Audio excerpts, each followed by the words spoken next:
Gather around, we got no gods to please. Saturday night, no sermons, just ease. Discussions flow like midnight breeze. No prophets here, just minds to tease. We talk big bangs and evolution. Question faith with our solution. Stars align in our confusion. Breaking free from old illusion. Join the fun, no need for trust. Dust to dust, we're stardust. No heaven high or hell to fear. Saturday night, we hold it dear.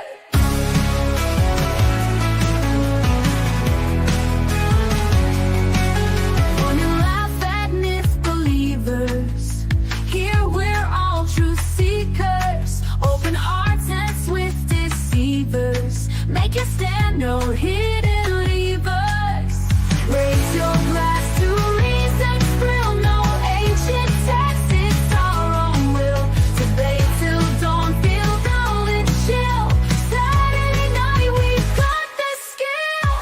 Echoes of a godless choir. Light the world, we spark the fire.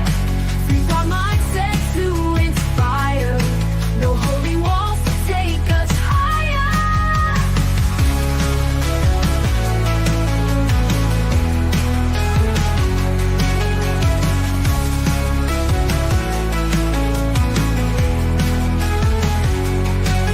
Join the fun, no need for trust. Dust to dust, we're stardust. No heaven high or hell to fear. Saturday night, we hold it dear. Join the fun, no need for trust. Dust to dust, we're stardust. No heaven high or hell to fear. Saturday night, we hold it dear. Join the fun, no need for trust. Dust to dust, we're stardust. No heaven high or hell to fear. Saturday night, we hold it dear. Fun and laugh at myth believers. Here we're all truth seekers. Indeed, we are all truth seekers. Greetings. Welcome to the Captive Desk. For sure. Saturday night at the Atheists. And we have a couple atheists here. Yours truly, and we have Scott Duke here joining us.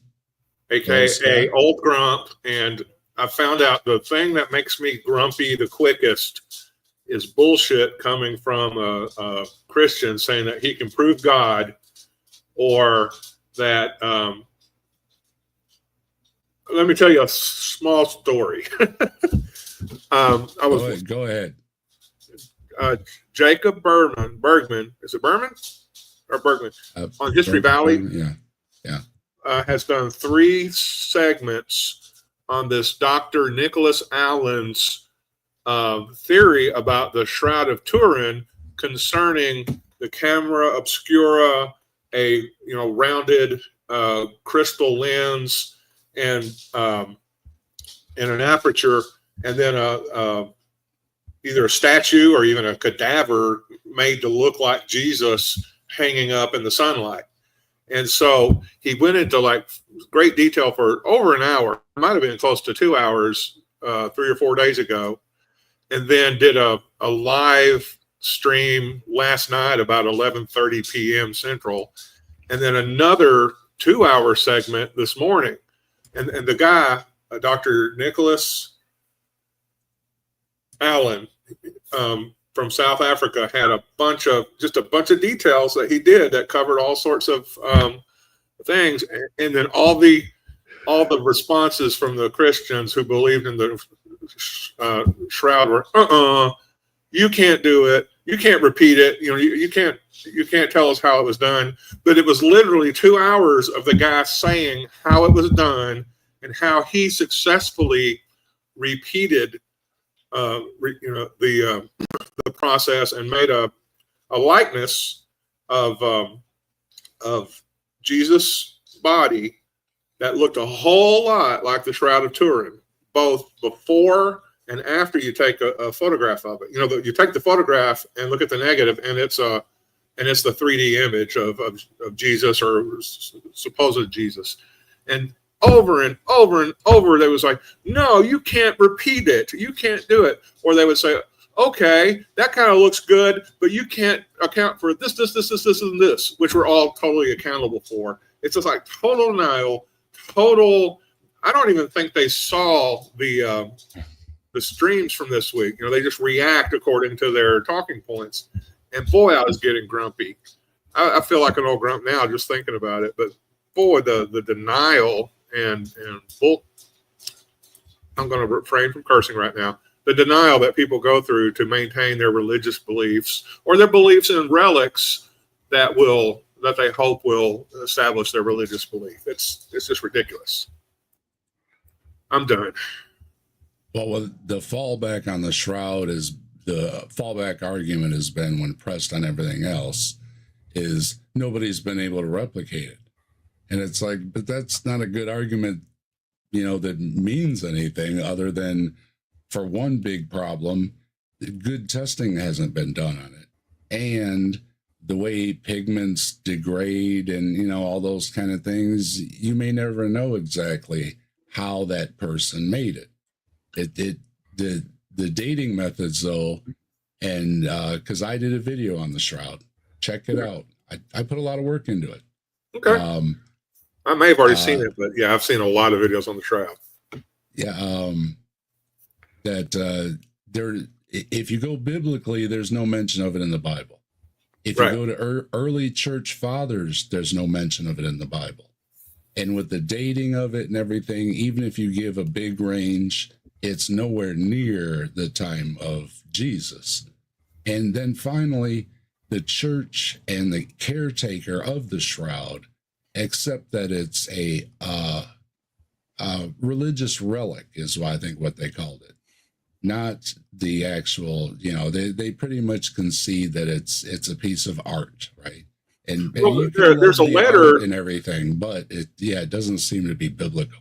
Yeah, there's some letter that they showed an image of it, but I don't know the details of where it's from. But it's from a bishop writing a letter to the anti-pope, who was like, at one time there were like two popes in office at the same time in different countries. And he wrote, the one in France, I think, was the anti-pope. Mm-hmm. And he that letter talks about how they know it's a forgery, and I think they prosecuted whoever forged it, or that person died naturally or something. So there's even text saying it's a forgery.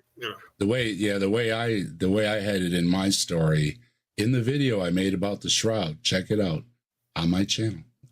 I will check it out, Dave. It was more that the person didn't want to be accused of committing fraud. Oh, okay. It was a disclosure of no. This was just some art or whatever the thing was, because they didn't want the way I got it was they didn't want that sin, right? Because if they were a religious person, devout, then they would want to go and confess, right? That, hey, no, we're not trying to, pull the wool over anybody's eyes. It was artistic. So that's what I got out of it. But either way, somebody knew that somebody made it, and they reported it to the church. Yeah. And hello, James Apperson. Thanks for joining us. How are you? Hey, James. Hey there, Scott and Dave. I'm doing good. How are you doing tonight? We're doing good. Other than being an old grump, I'm fine. There's nothing wrong with that. So I would say you're fine, especially because you're an old grump. There we go. And we talked to Simos before the show. Simos is recovering. He had I don't want to disclose what his problems are, but he had a little bout with some health issues. Some serious issues there, but he's recovering, and he stopped by to let us know that he is recovering, and through his best wishes and everything, that he is striving to rejoin us soon. So everybody encourage Simos to join us soon, because that will encourage him to fight through this, get all better, and be back with us soon. Okay. And we wish Simos all the best We love having Simos with us, and we do miss having him joining us. Absolutely. But just for those, let everybody know where Simos has been, and if you haven't seen him doing his stuff on his channel as well or whatever, that he did check in, let us know he's on the mend. So, all right. And we should have some other folks stopping by too. We'll see their, I got a message. Mike's running late and everything. No big deal. That's how we roll here. It's Saturday night at the Atheist. And we enjoy having different people joining us. And it's always interesting how it works out. So, for the early risers today, I was on with Chris, who gets up at an ungodly hour and does the Daily Atheist Show, right? And every day, every morning, 9 Eastern, over at the Daily Atheist Show, the Damn Network they call it over there, right? And Chris is he gets around, he does a lot of videos, he makes his own commercials, and he's going to be joining Joe in doing the ARC protest, and we're going to run the commercial for Joe and take care of business here before we get into tonight's videos, which will be related to my visit with Chris this morning, which was about sci-fi. We went on, Chris saw me in the chat the one day during the week, and something was brought up about my Star Trek shirt, right? And so, why don't you stop by and we'll talk some Star Trek? And I was like, yeah, okay, I'll get up early for that. It was a little, might have been a little slit-eyed. I'm not an early riser, but Chris makes it easy and easy to talk with. And so we talked a little Star Trek. So I figured we would carry on the theme and do a little sci-fi with a little mentions of some Star Trek in there type videos tonight.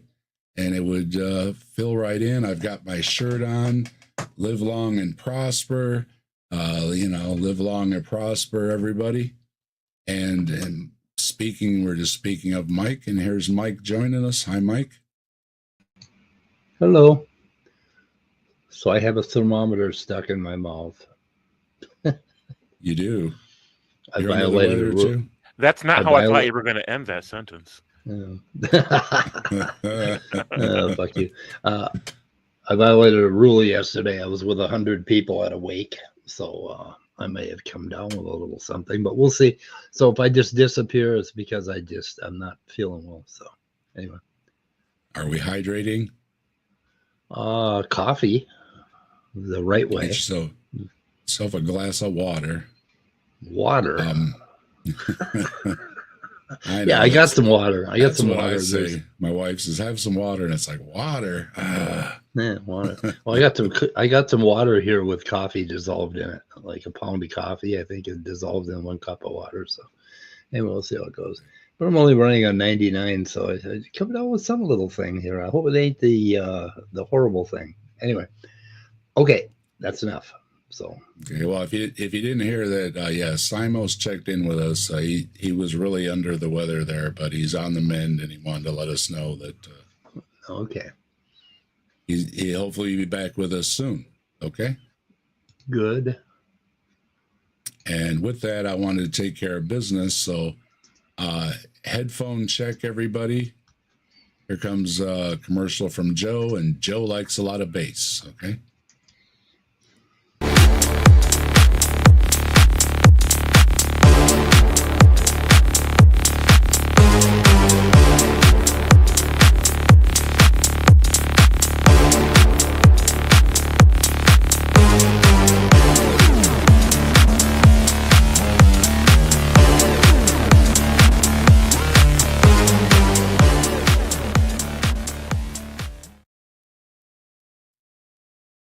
Okay, commercial for the fundraising for the ARC Encounter protests coming up this summer. That's going to be the 19th at 7 o'clock, as you saw in the ad there. If you're free, and even if you're not, there's other ways to get in touch. If you want to contribute, help with the fundraising. A lot of stuff is being covered by a lot of different groups and organizations, but there's always a few expenses to take care of. So if you can help out, it would be appreciated. Joe's links are in the description. You get a hold of him at the Kentucky Atheist. And as much as the updates as I can give is right now, there are a block of hotel rooms, I guess, set aside. That information's available over at Joe's channel too. So if you're interested in going, they do have a block of rooms for a special rate and all that kind of stuff. Again, check the description, the Kentucky Atheist. Hey, can I plug something that you did? Yep. For the last couple of days, I haven't been through the whole thing yet, but I've been listening to The Lobsterist that you did a little, the audio file for the audiobook, and it is a hoot. I love listening to it. I was very pleasantly surprised. I had to stop because I was chuckling a couple of times. I was trying to read it straight, right? And it was difficult when you're chuckling trying to read it, Deconverted Man is creative. And speaking of Deconverted Man, Deconverted Man put out a Deconverted Man album. And in the album, I was mentioned in a song, and I just happen to have it here. So we're going to give that a listen. Captive desk, use a desk. But first he went west. He just the best. Transformed from a Bigfoot into a desk. What that means, we don't know. Yeah, it's so true. You will find the cryptid for me and you.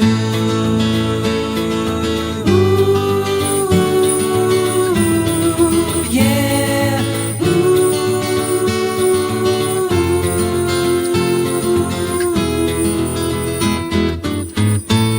He's Bigfoot in disguise. He will kill Cape and Crunch before your eyes. Because he is serial killer, spelled C-E-R-E-A-L, you know. Also, Blaster was there.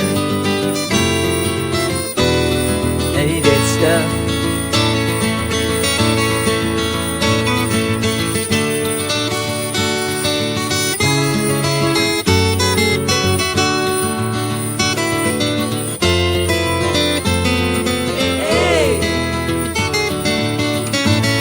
Don't forget about videos, speed of sound. For anyone else, whoever is in chat, some name I don't know anyone that goes by that. In the street, wait, no, I'm on the line to get you. My brain, all is sing the song.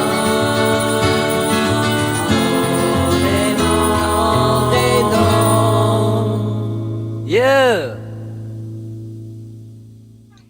Wow.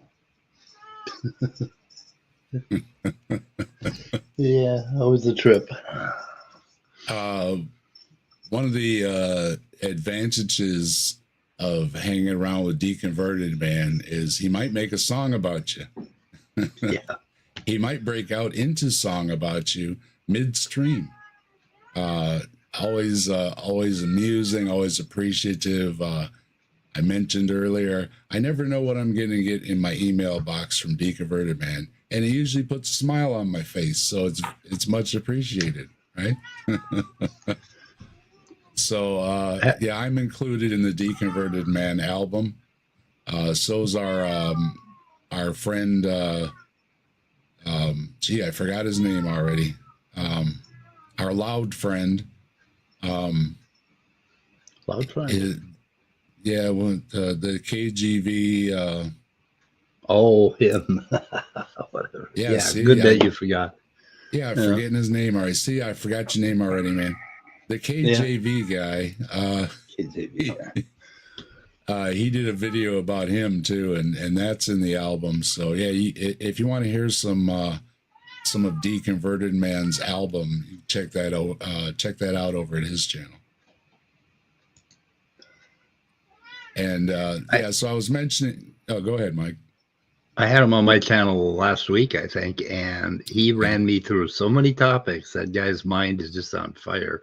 And we covered a whole lot of really, I think every one of them could be a video on its own. It was kind of interesting. So, but I really appreciated him running me ragged, which he did.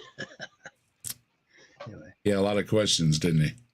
Hard to keep up with that guy. Yeah. Hello, Rex. How you doing? Hello, everybody. Am I coming through okay? Yes, you are. Hello, Rex. Yep. Fair enough. I'm doing okay for now. We'll see how it goes. And hello, Chris. Hey. Hello.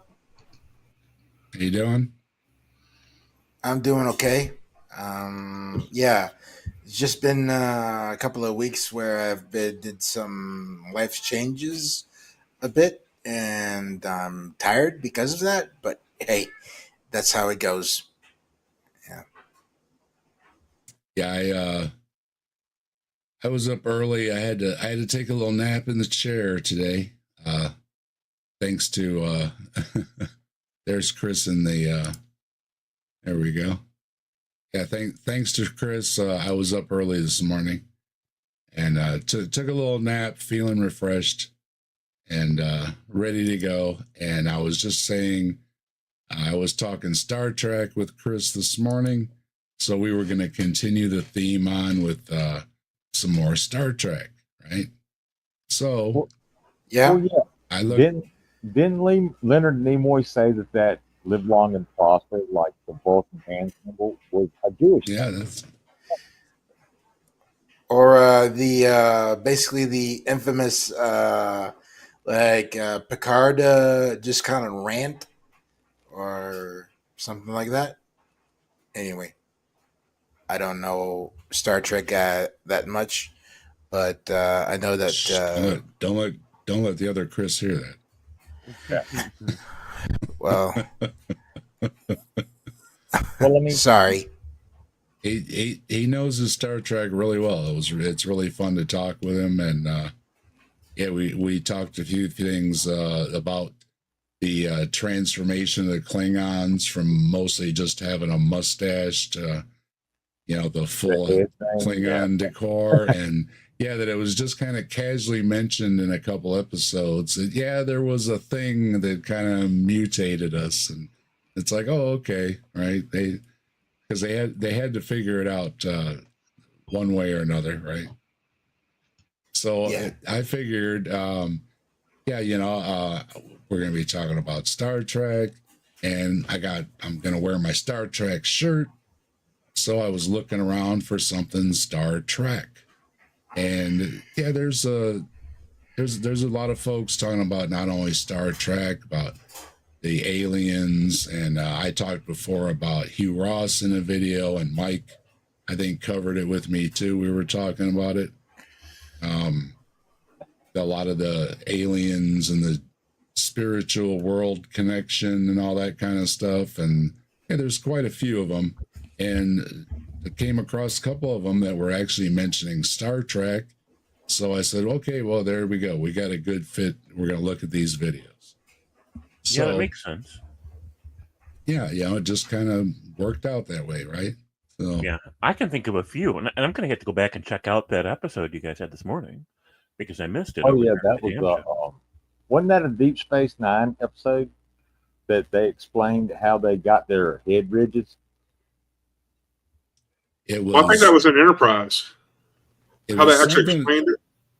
Yeah, the Next Generation, or some had to do with Worf, went back in time, and when they went back in time, they saw the old style Klingons, right? Because it was footage from one of the original episodes, I guess, or something. Yeah, they went back in So- time in an episode of Deep Space Nine. That Okay. basically it was during the time of the episode of the original series, The Trouble with Tribbles. So everything that was happening was from that show. They go back in time and they're trying to do things, in the capture, basically an escaped Klingon, in the background, and insanity ensues, and fun and smiles and everything. Yeah, I think the Klingons actually had a war with the Tribbles and they lost. Yeah. Um, So they did a brilliant job fusing those two shows. Oh But yeah. as I recall, Worf dodged the question, didn't he? All he said, said we was, don't like "We to talk don't about talk about that." Yeah, But yeah. they It explained was it something in an that- episode of yeah. the Enterprise, Star Trek Enterprise. So it is explained, but you have to watch Star Trek Enterprise to see the explanation. Yeah, that's That was fair. some kind of genetic mutation or something. That's what Chris said. Yeah, it was explained as, a virus went around or something, and that it caused the changes. So, but yeah, it was like, we don't talk about it, and it was just kind of amusing that they had to explain it, but not a lot of detail was given. It was just kind of slipped in there. Yeah. Just go with it. Just go with it, okay? I'm probably showing my age amongst you elderly gentlemen. Elderly gentleman. Well, like I Yeah, said, go ahead. I'm 33, going on 34, but I don't mind also talking about Farscape or STG. Farscape or Babylon 5 or I mean, Farscape. to me, the whole essence of DS9 was, okay, you had Cisco was the emissary. Okay, that's Jesus, right? The emissary of the celestial temple. Those were the angels and the gods inside the wormhole. All right, on Bajor, you had the Padres, which are the demons and the devils that lived in the fire caves. So there you go. You got Christianity all in one right there. Absolutely. Yeah, glossed over a little bit, but yeah. And that's kind of what some of this is going to hint at. Now we've got the video, the main video for tonight. Actually, I have two of them. Oops, is that me? Jeez. Turn So my yeah, beeper down. Sorry about that. Go ahead, James. I'm gonna say part of the reason for sci-fi shows intentionally creating parallels between their fictional settings and real world religions is to say, hey, if any of that shit is true, then we should also be open to these real physical explanations, like aliens, for example, and not always assume that there's magical people doing magical things. Well, what I took away from the wormhole aliens or the Padres is that they're some kind of extra dimensional beings. Yeah. So it gets convoluted and weird, but good shows. Yeah. Yeah, Yeah, but it's a good show. we're gonna touch on some of that stuff. Pretty much what you were mentioning, I got actually two videos from this guy set up. They're not very long. You never know. What was it, last week or something? We made it through like 4 videos here at Saturday Night the Atheist, and that was like a record for us. So you never know. We might get through some. If we do, I've also got some that are related, talking about aliens and Bible related stuff as well. So I got a bunch of stuff we can look at. So no shortage of stuff to look at for content here. But this guy, his name is Les Miller, and all I could find is Les has a book out. And let me see, get the link pulled up here. There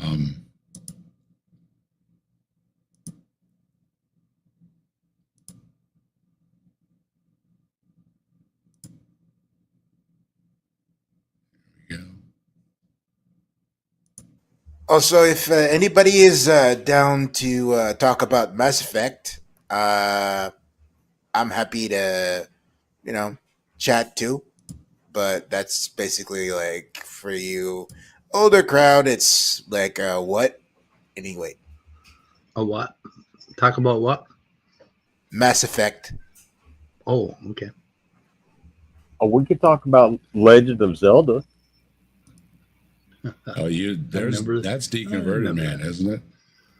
Okay, so I looked around and this, I found a book. So if you want to read Les's book, you can go find Les's book. I was saved in a living room. The link is right from his channel. This is the only thing, really, information I could find. So he's a Seventh-day Adventist. That sounds really boring.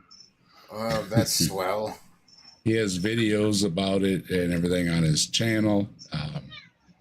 So that's all I could really find. If anybody else knows anything about Les or whatever, or Les, if you can let us know. But that's all I know about Les. Okay. Now, if I did a book like that, I was saved at a crack orgy or something, you know. Not, yeah. So Get more you sales, try, right? Yeah. Cool. So we're gonna take a listen to Les. Yeah, the first video is some interesting parallels that he draws here, and then the second video he thinks Einstein needs to be revised. So that one we might need to pool our brain power to tackle that one. So I hope you're ready. Okay, is this the same guy saying Einstein needs to be revised? Yes. Is this guy like a physicist? I had no idea. Huh. He's no Stephen Hawking. Yeah. Anything that I looked up for a Les Miller didn't take me to anybody that looked like him. You know what I mean? So, and I looked on the list of creationist scientists, and he's not on there either. So, if anybody knows, let us know in the chat or in the comments. Like I'm down to have a Einstein, Hawkins, and everybody else like revised, but it's just the fact that it have to have a purpose. Well, sorry, the presupposition.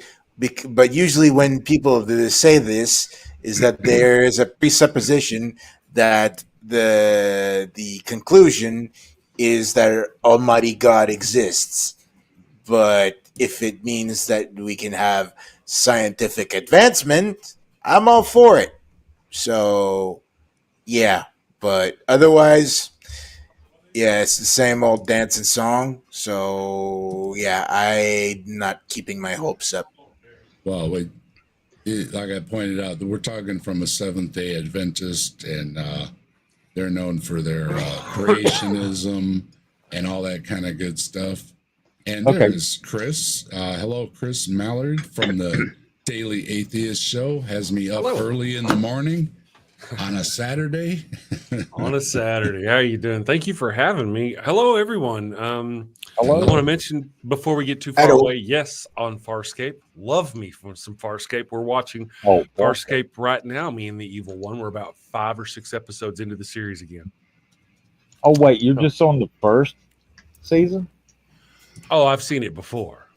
Oh, okay, fair enough. Yeah, okay. no, we're just going through it again. Well, you know that was created by Jim Henson's son, right? I very much do. Yeah, and he was great. Hey, look, he went beyond what his dad did. I know he was fantastic, wasn't he? Yeah. Yeah, I'm also due to revise. To revisit The Expanse. Itching that for a while. And, I like that one. Anyway, I haven't watched the last 2 seasons, but it like hooked. Yeah, The Expanse was awesome. And then I started listening to the audiobooks, and that's a great experience too if you haven't. The show obviously does shortcuts and makes changes to the plot line, But that is one of the best sci-fi series I've encountered. I enjoyed it. Just I've seen it twice. Yeah, great stuff.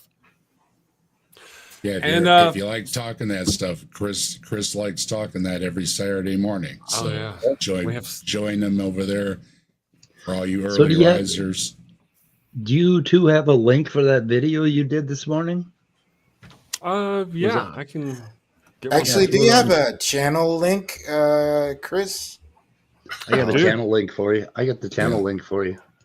Yeah, there you go. It's right here. Yep. My live streams are hidden immediately after the show. So that's why. Okay. That's why. Let me turn it on. Fair enough. Yeah, let me get that up. Normally I used to cut off the beginning. Anyway, it's complicated. But let me make it public real quick, and then you can see it. So I usually don't ask for links, right, guys? Well, thank you. I appreciate it. Yeah. Yes. He's lying. He always asks for links. He's a linker. Yeah, he's a linker. So what is that background you have there, Chris? That is the Enterprise, That's the original series. Enterprise. Yeah. Nice. I knew that as soon as I saw the little flashy knobs and jelly beans and shit. Yes. I had it behind me this morning too. Chris put it up behind. We were both on the Enterprise together. That's right. Nice. So I got my this way. There we go. Yeah, we see it. Well, with that, the spaceman guy. I got my spaceman guy, but no gods there. So keep looking. He's looking. Yeah. I dropped a link in the chat. I don't think I can actually post links in his chat though. So it's just at damn Chris Mallard, DAM Chris Mallard. Oh, there it is. That's for my political talk, and then for my for the Daily Atheist morning shows at the damn show. That's exactly what I say after every new commercial that you create. I go, damn, Chris Mallard. That was good. Chris, thank you. I gave you a wrench, so you can drop links now. Oh, thank you. Okay. Let's see. The damn show. There we go. Yep. YouTube.com, the damn show. Drop your links. So, there you go. It's a lot of fun. And on Saturdays, we do Sci-Fi Saturday. And I love Mass Effect. Love it. I've played all three of them several times. It's been a while. I need to go get a go. Yay! Sorry. It's just I feel alone in here. So, but I feel it's good stuff. You got sci-fi people in here. We're just different genres, a little bit of it there. So, and it depends which ones you caught and which ones you started watching and which ones you didn't. I had my X-Files phase. I didn't miss an X-Files. My friends knew not to call me on the telephone because I wasn't going to answer for that hour on, I think it was Friday nights, Thursday nights, where one was on. I'm not going to answer the phone. Okay. Oh, Dave's watching his show. Yeah, that's right. I'm watching my show. So I understand the dedication to a show. You get into something and it has you drawn in and you want to be there for every episode. And, I had X-Files shirts and people were buying me the comics, and everything. And I went through that. But I was dating this chick several years back, and she loved Friends. I don't know why. Don't ask me why. I cannot explain it. Friends? But if I had to watch Friends with her, she had to watch the X-Files with me. Oh. Also, Chris, sorry. Have you played the Knights of the Old Republic and Knights of the Old Republic 2? No. From Star Wars? I know this is going to hurt. I'm sure this is going to hurt. I'm not much of a Star Wars fan. I know. I am a Star Wars fan, but it's not the mainstream. Let's not start that. Let's not start that battle. No, don't worry. You won't. I love them. I love them all. But and I was going to say, and if you miss anything, links are in the description. Chris is in the description. Everybody here on the panel usually is in the description, and as well as Kentucky Atheist is in the description. He also has an affiliation and a discount code that's in the description. And we also have Bree from Hivesci in the description, because Bree has merch over there, and if you're not subscribed, you should be. And if you need a new t-shirt, like I just needed a new t-shirt, and sometimes you need a new t-shirt, go get yourself a t-shirt at Hivesci. That link is in the description as well. And while you're down there, like and subscribe to my channel. I would appreciate it. And the Grassman Chronicles passed 100 subscribers. Very much appreciated. I'm working on a new episode for the Grassman Chronicles, and the link for that is in the description as well. All kind of good stuff. Don't forget to visit the description below and subscribe to everybody and all that kind of good stuff. All right. 'Tis the season for the grass to grow. That's right. And with that, we're going to listen to some a sci-fi from was Les Miller. I keep wanting to say Russ for some reason. That's why I write it down in front of me, folks. We got it professional here. Les Miller. I don't want to get the man's name wrong. And here we go with Les Miller.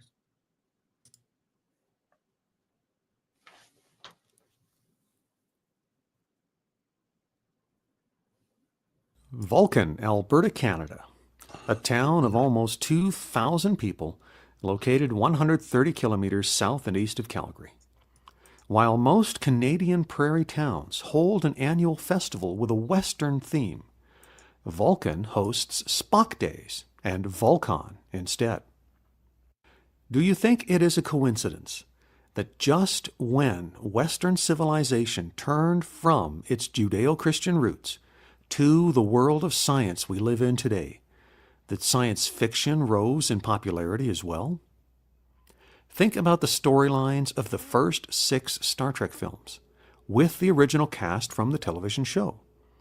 Star Trek the Motion Picture has someone looking for their God, their creator. The power of creation is the central theme in the second movie. Well, the first movie, it was following its program to return information to Earth. But it was seeking its creator to do so.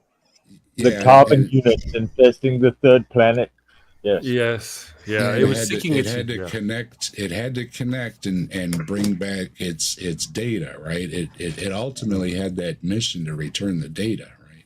Yeah, but it also had like communists versus the West type of thing too. So yeah, that's kind of convoluted to say that it was just like Christianity and so like Christian themes and all that stuff. So yeah, also on top of racism too, on the backdrop. So anyway, but that's just what. And Nazism against democracy, and Star Trek also had what was it? Organized crime. So it's not just about spiritual matters. Yeah, that's what I mean. So yeah. Which Voyager ends with came back as Voyager? Voyager 6 or something like that? We've only launched 2, so I'm not sure which one it was, but it was Voyager. Because some of it was wore off, so it was Voyager. Well, I mean, think about it. If you knew everything, Voyager 6, you would become a god. Was it Voyager 6? Was it Voyager 6?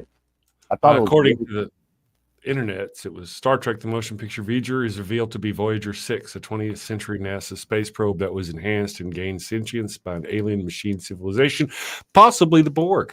Didn't say that, but I threw the Borg. I know. Hey, look, either when Voyager merged with Decker, was that the dude's name? Decker, yeah. Yeah, they either created the Borg or they created the Cube. So, oh, interesting. In my opinion, in my little, Right. After Spock's dying to save the rest. Spock is, of course, half human and half from a place where people have much greater self-control. And I don't really get that one. Half human and half people that have more self-control. I don't Right. see how that relates to Christianity. Not That Yeah, one like- confused me. That Right. one there confused me.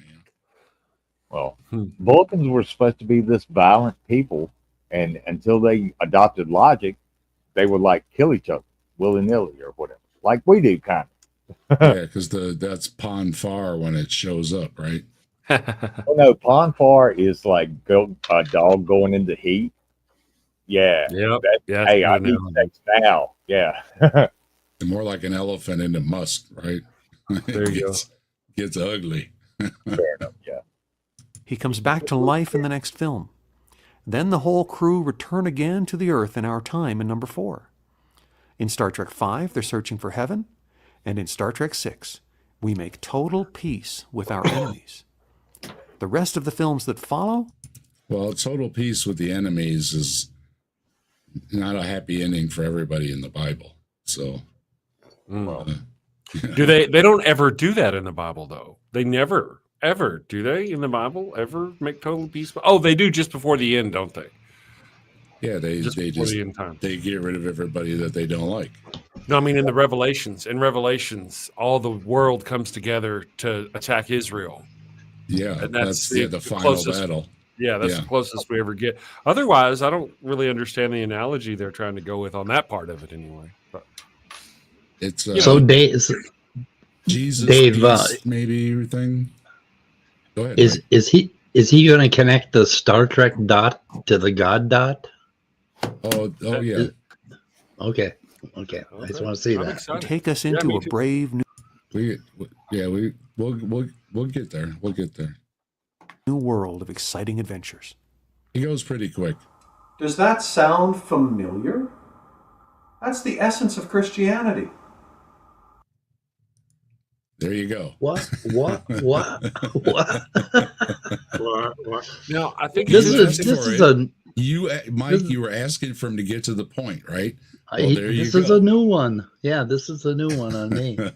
Usually it's the Bible. It's not Star Trek. Well, obviously that's all the Bible, right? Go ahead, Chris. Okay. What I thought was funny is that he started talking out about science fiction, and then now he's talking about Star Trek as if Star Trek represents all of it. I feel, but I could be wrong. I don't know. Yeah. His analogy, I get it. I mean, I can't really argue that his analogies are wrong at all, to be honest. The first one, it was V'ger was seeking his creator. The second one, they were talking about in the Wrath of Khan, it was the Genesis device. How obvious could it be, Oh, Christian geez. man? Why did they You name know? it that? No, obvious reasons, because that's exactly what it was for him to key on that. Oh, yeah. The yeah. third one, I gotta say, the third one, though, I don't think they were sitting around going masturbating, thinking, how can we reenact Jesus? No, it was because they'd skilled off Spock, and then Leonard Nimoy decided he wanted back in. Yeah. I think actually while they were filming it, he had changed his mind and decided that he didn't want it to end or something like that. But I get it. I can see the analogy. The one, go ahead. Maybe that's what happened with Jesus too. Maybe like filming had already started, and then he changed his mind and he came back. Yes. Being dead sucks. I want to come back. Right. That's a good one. Yeah. So Weirder things have happened in Hollywood, right? To me, it seems more like they're trying in the movies we're watching, we're trying to scientifically soften away their God. Because we never find God. They never find God in any of those movies. None of them. You're giving it away. You're giving it away. Oh, sorry. I'll let you carry on. Yeah. Here we go. No, you're in tune with what he's going to go with, so that's good. Now, we don't see this obvious parallel in the newer J.J. Abrams Star Trek films. This is an example of the overall trend toward atheism in Hollywood. There it is, Chris. Oh, boy. See, ask and ye shall receive No. Saturday night at the Atheist. Mike was asking, hurry up and get to the point, and there it was. Oh man! And then He asked, sounded. then Chris just mentioned, here you go, because Hollywood is trending towards atheism, and the movies have thrown out God. Obviously, movies pay- like the Passion of the Christ and Noah and all these godless movies. I mean, geez, you know. Though to be fair, I would watch that movie, The Passion of the Kirk. But it's just, but I don't really like that saying, oh, Hollywood has a bias toward atheism. No, it doesn't. It's just like what it's a liberal left thing, Chris. Yeah, The liberal left Hollywood all has to be atheist. So Hollywood is like anything, you know. but almost every other movie has some sort of spiritual thing going on. absolutely, yeah. Yeah. Well, here I Bullshit. want to make a note though that he at first he was talking about like the original movies and the original show and all that, but now he's actually separating and he's saying, but after starting with this right here, they no longer did that. Is that kind of what he's saying? Let's see, He's saying after, that we're becoming more godless. Yeah. Yeah. no, even in J.J. that Abrams. sounds the movies. opposite of that. It sounds like we're becoming more. Oh, okay, maybe that's. We'll see where he's going with this because at first it sounded like we were using sci-fi to replace God. Well, Chris, here at Saturday Night at the Atheists, you don't want to try to outthink these things too much. Okay. Oh, yeah. I always suspected J.J. Abrams was the Antichrist. I don't know. Often the opinions shared here in these videos are difficult to follow, and you know we use a lot of string and a lot of tacks on the wall to try and figure these things out, and often we run out of string and tacks. So be forewarned. Understood. Yeah. The spider web gets too big. Yeah. This is going to be a long video. because This is part of the fun here. We're having fun here at Saturday Night Atheists. Right? Sure. We're not taking things too seriously, and we try not to find videos that take things very seriously. Although the yelling guy was a bit obnoxious, we managed to have fun with it anyway. I'll let you continue. With Compare the original 1980 version of Clash of the Titans to its more recent counterpart, and you'll see the trend is away from all religion and spirituality. Really? Christian parallels No. can be Oh, seen in boy. other science fiction. Pause. Clash of the Titans wasn't about the gods. It wasn't about that at all. The gods getting all pissed off and trying to kill a bunch of people. Yeah. I haven't seen the new one. It does the new one still have all the Medusa and everything in it, right? Yeah. The new Okay. Well, it's better special effects. that's still religious, even if it's not your religion, right? It's not about the gods of Olympus, is it? No, that didn't have nothing to do with the damn thing. And also the quote unquote rebellion of man, aka like Perseus, is one of the not endings, but it's like one of the like the deleted scenes that could have been like do the whole thing out of context, but they just went with an alternative ending to that because it would piss off people more. So yeah, sorry, I just saw the. Well, I mean, yeah, and Perseus was the son of Zeus. Okay, I don't believe in gods, but Zeus is my dad, and there's that. So yeah. And also basically gods being assholes, is part of the course. Yeah. So Zeus, And I Zeus got just want to around. point out. I just want to point out that a lot of the so-called mature cartoons that are out, like Family Guy and all these, they all go to church. Did you notice? Yeah. South Park, they go to church. Okay, so for as much flack as they take for their abrasive way of tackling social issues and whatnot, all of them I think go to church. American Dad goes to church. All these cartoons, I just found it interesting. They all go to church, so it's not like not going to church has been left out. They seem to write it in. Yeah. Aren't they and Catholic franchises on as well. Family Guy? Aren't they Catholic? It's the father and Peter's father's Catholic, Okay. and was trying to get him to be Catholic, but they're Protestant. But then I think Lois finds out she's Jewish in one of the episodes. Mm. So, but I think they're pretty much, they go to a Protestant church. Okay. Fair enough. In The Matrix, Neo is brought out of what he thought was the real world into a greater reality and has to work to save the rest of mankind from the trap they are unknowingly in.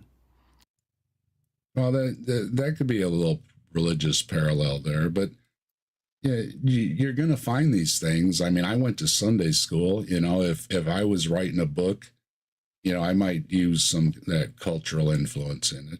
You know. Now what this guy's doing is not. He should not be surprised by it.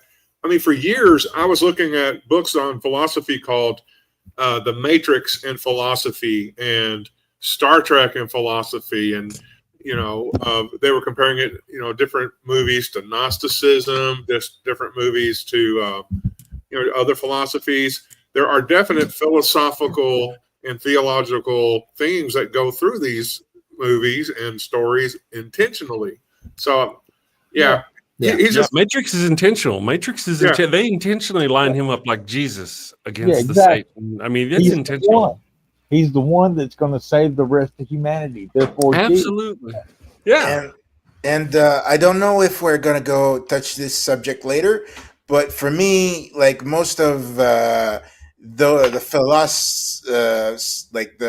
philosophical like questions and stuff like that, for me was through video games. Okay. You know, but hell yeah. But so like I don't know, Assassin's like Creed 1 and 2, right? Assassin's Creed, basically throughout the first one all the way up to, I would say, Syndicate, but I also find value in Odyssey and like the Valhalla, and I don't know, I don't know the Shadows one. I haven't seen it yet. Well, seen it yet as in YouTube, but I've also like I said, Mass Effect. There's also like the KOTOR games, Knights of the Old Republic 1 and 2. The Jade Empire. I don't know if that one rings any bells to anybody, but Jade Empire is actually another one that is basically like, it just kind of shook me a little bit to my core. And that's what I can. Oh yeah, and the Deus Ex, Human Revolution, and a little bit of Mankind Divided, but it's still a little bit like that. So a couple of also the Final Fantasy series. Yes. Too. We're talking movies, not video games. I know, but just to kind of. Yeah, but you went on for like 10 minutes. The dang gamers. Yeah. I'm sorry, but yeah, I was gonna say something about Hitchhiker's Guide to the Galaxy, but if I could address fear in the chat, what was that chick's name? The bald-headed chick in the first movie that got turned into a robot. Uh-huh. All right, when they merged together, that's robot and human going together. Borg, okay? Borg. Right. So, Borg or the Q, just depends on how you look at it. Well, if I can. Go ahead, Chris. I was just going to say, I get it. It's not early enough. It's not there are other reasons why it wouldn't. Technically, unless they traveled back in time several hundred years. Well, I mean, time travel is a thing. I know. Star Trek. Well, here's something else. I really don't like myself. The notion that like we created the Borg because, just only because not everything revolves around us. Well, before long we'll go and find out. Oh, we're the reason why the Vulcans and the Romulans split up, or we're the reason why. And I just kind of that. But I get you. I can see how it's related, or you would see it's related. If you want to take it back, to the original, the Q have always been around, right? They're immortal. All right. Why didn't they show up in the first series? I've heard a theory that Trelane, the Squire of whatever, what was the name of that episode? Squire of Gothos. And yes, they're Yeah. bringing him back in the new Strange New Yeah. Worlds as a Q. So As Q. That's Yeah. okay. So There you go. I mean, either way, I look So at if it. there can be other eternal beings, then that rules out Yahweh is the only one. See, Well, we have there's that. solved There's the that. problem here at Saturday Night at the Atheist, folks. There is more than one. Mhm. And Highlander, Oh no, it's a great also means theory. I've Highlander's never thought of wrong. that before. Well, It I was- mean, I was high and watching. I was watching first book? time. Yeah. Radio, like, TV, you know what? and film versions of The Hitchhiker's Guide to the Galaxy There it is. Oh, yeah. all tell the story of the Right Earth up. as one giant computer Movie sucked. working on the ultimate question of life, the universe, and everything. That's the second book. Even the 1939 Wizard of Oz film had an Emerald City, whereas the last part of Revelation 4:3 says, and there was a rainbow around the throne. In appearance, Sounds Like like an Foundation. Holy this one shit, here, man! I- Oh wow! started watching. Yeah, Mike, go ahead. What do you think? We need more Holy string shit, and text for this one, right? Yeah, I mean, this was quite the connection. I never looked at it this way Really? before. Yeah, I think, yeah. Holy this was a shit. new one on me. Never heard this one either. This was an interesting connection between mentioning Emerald to, and again though, who knows, right? Writing the Wizard of Oz, maybe the Emerald Throne in the Bible had influence. They had read it, and that's why they made the city Emerald. Okay, so Or so maybe what, that right? maybe they just knew the word emerald. Yeah, Yeah. or they just liked them. Maybe their wife liked emeralds, right? Yeah. Yeah, right. Yeah. C.S. Lewis wrote that, didn't he? In like 1800s. Wasn't he also a religious nutbag as well? No, it wasn't C.S. Lewis. Who was it wrote that? Frank Oz, wasn't it? Oh, you're right. Yeah. Baum, Frank Baum. Oz was the city. Oh, okay. Yeah, okay. I'm sorry. Yeah, I was screwed that. Well, Frank up. Oz wasn't he also? Frank Oz was a Muppeteer, I think. He was Yeah, up he here. was. Yeah, yeah. Yeah, he I did, I'm old well, and confused. Yoda. He did Yoda. That's he good did though. I think. Yoda. Whoa, And he there's a was- tie in there. There is a definite tie in. Yes, it's a. And he worked on, if you remember the movie, the original Dark Crystal. Oh, good flick. Yeah. Yeah, he had a big hand in that. He was like the Gelflings and the Skeksis, and yeah. Yeah, that was cool. Hey, real Yeah, quick, there- I wonder, has anybody here read Star Trek and Philosophy, The Wrath of Kant? I have not. Okay. Sounds good though. I'm going to have to No, get I that haven't. because I love the title. There it is, right that there. That's good stuff. Yeah. But So yeah, I this- saw Dark Crystal in the theater when I was a kid. Blew me the fuck out of the seat. I was like, "What am I watching?" Yeah, Right. This one though, we're gonna have to give a lot of string and text too, because I'm sorry, this one's a stretch. But okay, fair enough though. You found Emerald in the Bible. All right. in Star Wars, Anakin Hey, if I may. Skywalker. Yep. I got to be honest. I wouldn't trust him. Can you go back? Just because he says that the throne there's a rainbow, and I mean, it may be there. In this particular case, I would always go look that up before I said, you know what? Because I found Christians to be extremely disingenuous Even the or misinformed. 1939 Wizard of Scott's our Oz film expert here. had an Emerald City, whereas the last part Revelation 4:3, Scott. of Revelation 4 Yeah, that's what I'm getting. says, and there was a rain. There's always a lag. I Well, mean, Scott, somebody mentions something, I have to go, oh, I need to look that up before I open my mouth. Okay, So, just making sure.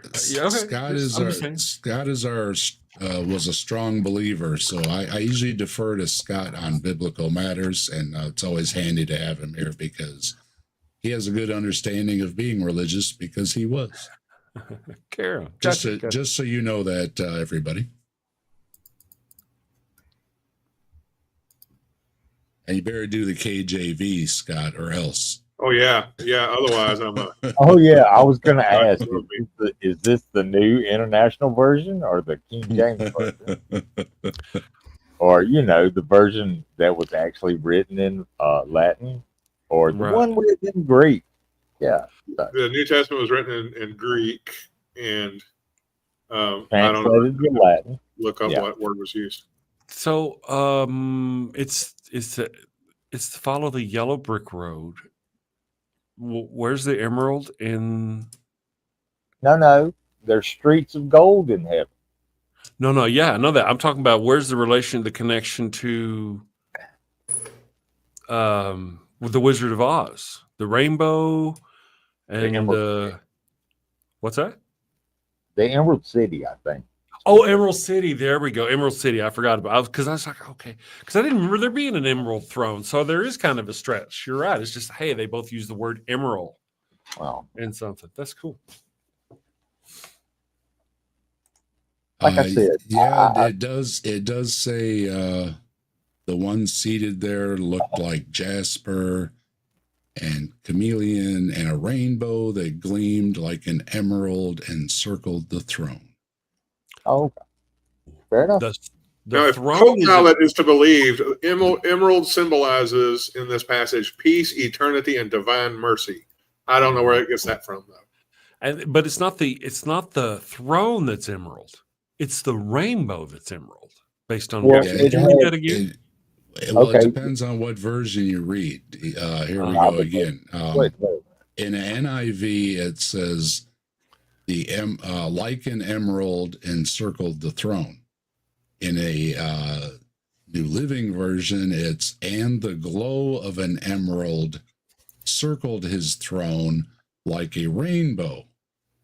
The ESV is around the throne was a rainbow that had the appearance of an emerald. So here we go. Wow. The KJV is, and there was a rainbow round about the throne in sight like unto an emerald, because the King James is so easy to read, right? So every one of them says the rainbow. Every one of those said the rainbow was like an emerald, or there was a rainbow. globe. Yeah. Not the throne. This itself. we're Just going pointing more at it. rainbow. I'm looking through all the versions, and rainbow is more prevalent. Yep. In Greek, it's the So word there we go. iris. I don't know what that means, but let me take a look. Oh, Iris is the goddess. She's the goddess of the color of your eye. And it also there's also in here that it the one seated there looked like jasper and carnelian. Yeah. And rainbows and emeralds. Yeah, I looked it The up. throne was as brilliant as gemstones, like jasper and carnelian. So these are gems as well. Yes. Mhm. So it's a bunch of gems on a throne, and there's a rainbow around it. That's what I'm getting. Interesting. All right. Hey, about 30 miles from where I live, dude found the biggest emerald in the world. Uh-huh. Really? Emeralds are Nice more payday. expensive than diamonds. Yeah. This one here, I'm still, this was an awful big stretch. And hey, how you doing, Al? Good to see you. And Jasper, hello. Jasper, we were just talking about you. Oh, wait. Rainbow around the throne, in appearance like an emerald. In Star Wars, Anakin Skywalker was born of a virgin. What kept Adam and Eve out? Anakin was born of a virgin. Yeah. It was a virgin. Consider that canon, though. It was a quote unquote virgins in the Force. It was actually Palpatine. He's Vader's dad. Palpatine, Emperor Palpatine. I've never Sure, it heard wasn't just sitting on the wrong toilet seat. I've heard that'll do it. Yeah. Interesting. I'm kind of like the Samaritans were towards the Jewish faith. They only accept the Pentateuch in their religion, whereas like Judaism, it's the entire Hebrew Bible. I only accept the first three Star Wars movies, which were actually 4, 5, and 6. Is that how it works? Or Yeah, something like that. Yeah. I only consider those to be canon. Yeah, the rest of it's crap. There you I'm go. kind of a heretic that way. Well, so am I. The If it line ain't- in the sand has been drawn with the sci-fi nerds. Here we go. Okay, I Well- put this in the side chat, but I'm going to say it now because damn it, I've got to say it. When I look at all the Star Trek movies and series, that Star Trek franchise, and look at the Star Wars franchise, put them together side by side, I get more disappointment from the Star Wars franchise. Oh yeah, after It's just Disney more bought it, aesthetically and thematically disappointing than the Star Wars. Yeah, there's some stinkers of Star Wars movies, and there's some series and Star. Did I say Star Wars or Star Trek? There's some stinkers in the Star Trek movies. Some of the series I didn't care for very much, but there's just more disappointment coming from Star Wars. Come at me, folks. I don't care. So you're saying what I'm you're saying with is that you're one of those assholes. yeah, Yeah, I'm We one of are. those assholes. we are. Well, yes, But yeah, yes. has anybody ever watched the Star Trek cartoon TV show? I did as a kid. Yeah. It was great. Mm. It was weird as hell, but it was great. At the time, it was great. In fact, talk about, I mean, if this guy is surprised that Star Trek explored theological and spiritual and actually sociological themes, if he's surprised at that, then he's just been an idiot all his life. In the Star Trek animated series, you had the god, was it Quetzalcoatl appear, and be be an alien who started that religion and that civilization. It's In just Mexico. all Yeah. over the place. They love to explore those theological and sociological kind of themes. Yeah, it was Quetzalcoatl, and he was a And the winged serpent. Klingons, Yeah. the Klingons have a god and a religion. Vulcans are kind of a Buddhist, type thing, right? Well, fair enough. Yeah. They had their practices and their little places to We ran meditate into it. and everything, right? Kirk ran into Adonis. Oh Yeah. yeah, there was Out one in where they space. ran into Apollo. And Yeah, yeah, Adonis. that- Yeah. Yeah. So the only God they didn't really address was Jesus and the God. You know what I mean? Because they're being produced in a Christian nation, and they didn't want to. I don't remember them ever. Even Stargate. Stargate didn't address it. And it talked about all the gods. The only episode where they really Oh, addressed yeah. Stargate, the Gua'uld pretending to be a / quote unquote God wasn't pretending to be Jesus. He was pretending to be the devil. Well, he was they were pretending to be Egyptian gods. No, Well, no, they South were Park is pretending to be all unafraid. kinds of gods from. Ra is the sun god. Okay, No, I know was- that. Yeah. Okay, I know that, but they were taking in the series. They were talking over all the gods of ancient everywhere. They had, gods Oh, yeah, from they had, Egypt, Greece. They had Roman gods. They had gods from all over the place. The one They god had they the didn't Asgardian. deal, They had the Thor- Asgardians. yes, from Thor. Dude was from Thor's named race. Thor. Yeah, dude was Yeah. named Thor. Exactly. So they had those things. They just never addressed the Christian God. And the only episode in which they did, it wasn't whenever they found there and they went to a planet where Gua'uld was pretending to be of the Christian religion, if you will. It wasn't Jesus, it was the devil. They were Oh yeah, it was that yeah. that weird Sokar. Yeah, the so Yeah, the Unos. Yeah. the Unis. Yes, Yeah, they look I like am wizards. Unos. Yeah. That's cool. Well, James Earl Jones actually did the voice of the first Unos that we see in Stargate. Oh, did he? Oh Yeah. shit, I didn't know that.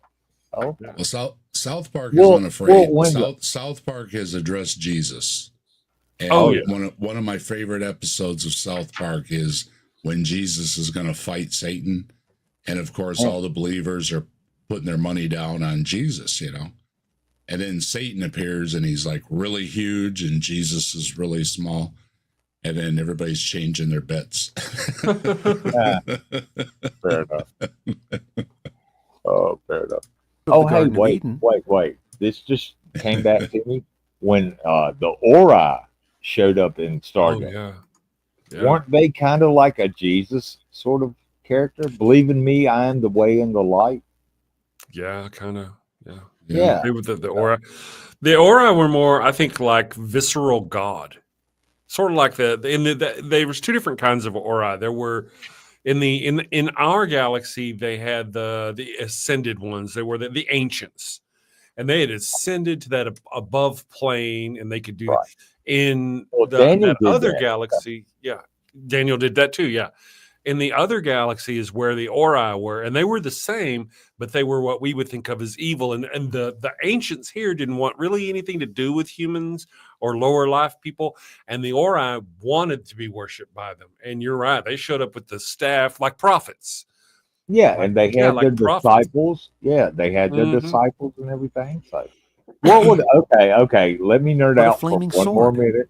If I can Which- nerd out for one more minute, Okay. in Stargate Atlantis, what were those things that would suck the life out of you?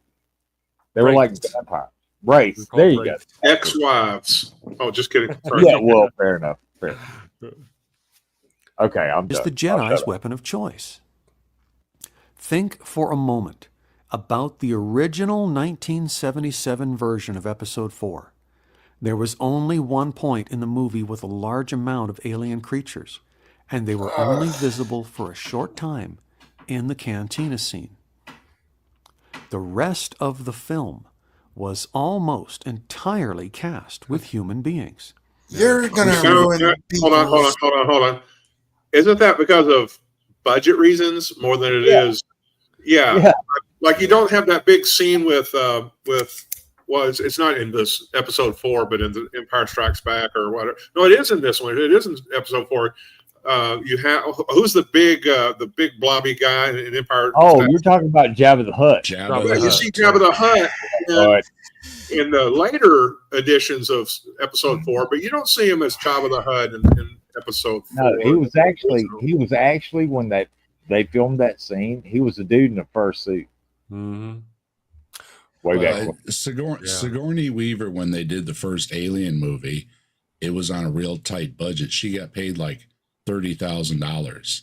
That was When a she jump. did like the a couple down the road, she was getting paid like $3 million, right?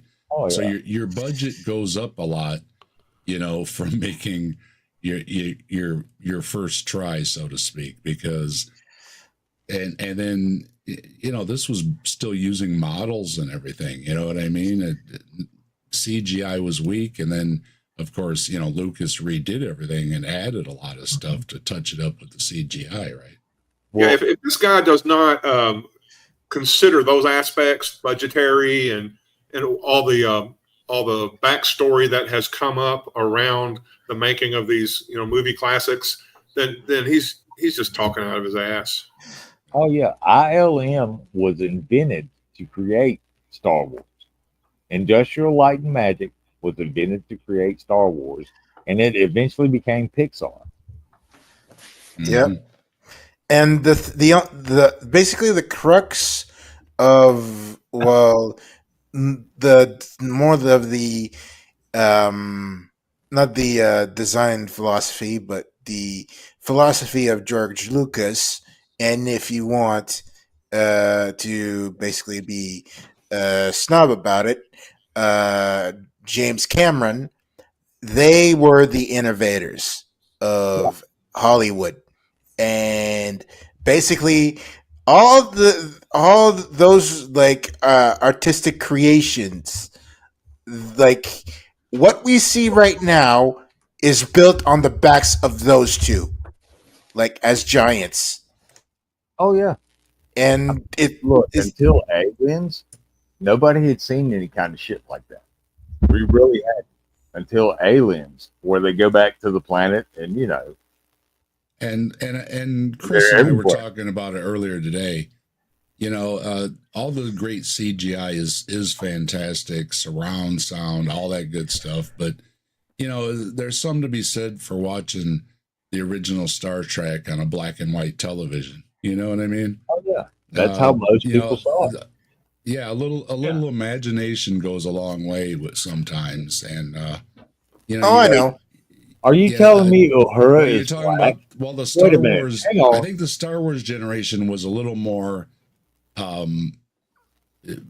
what do you want to call them? Not like the fact checker generation or something. You know what I mean? They're more nitpicking the stuff. Where the Star Trek folks were more like, we just loved that we had Star Trek. you know?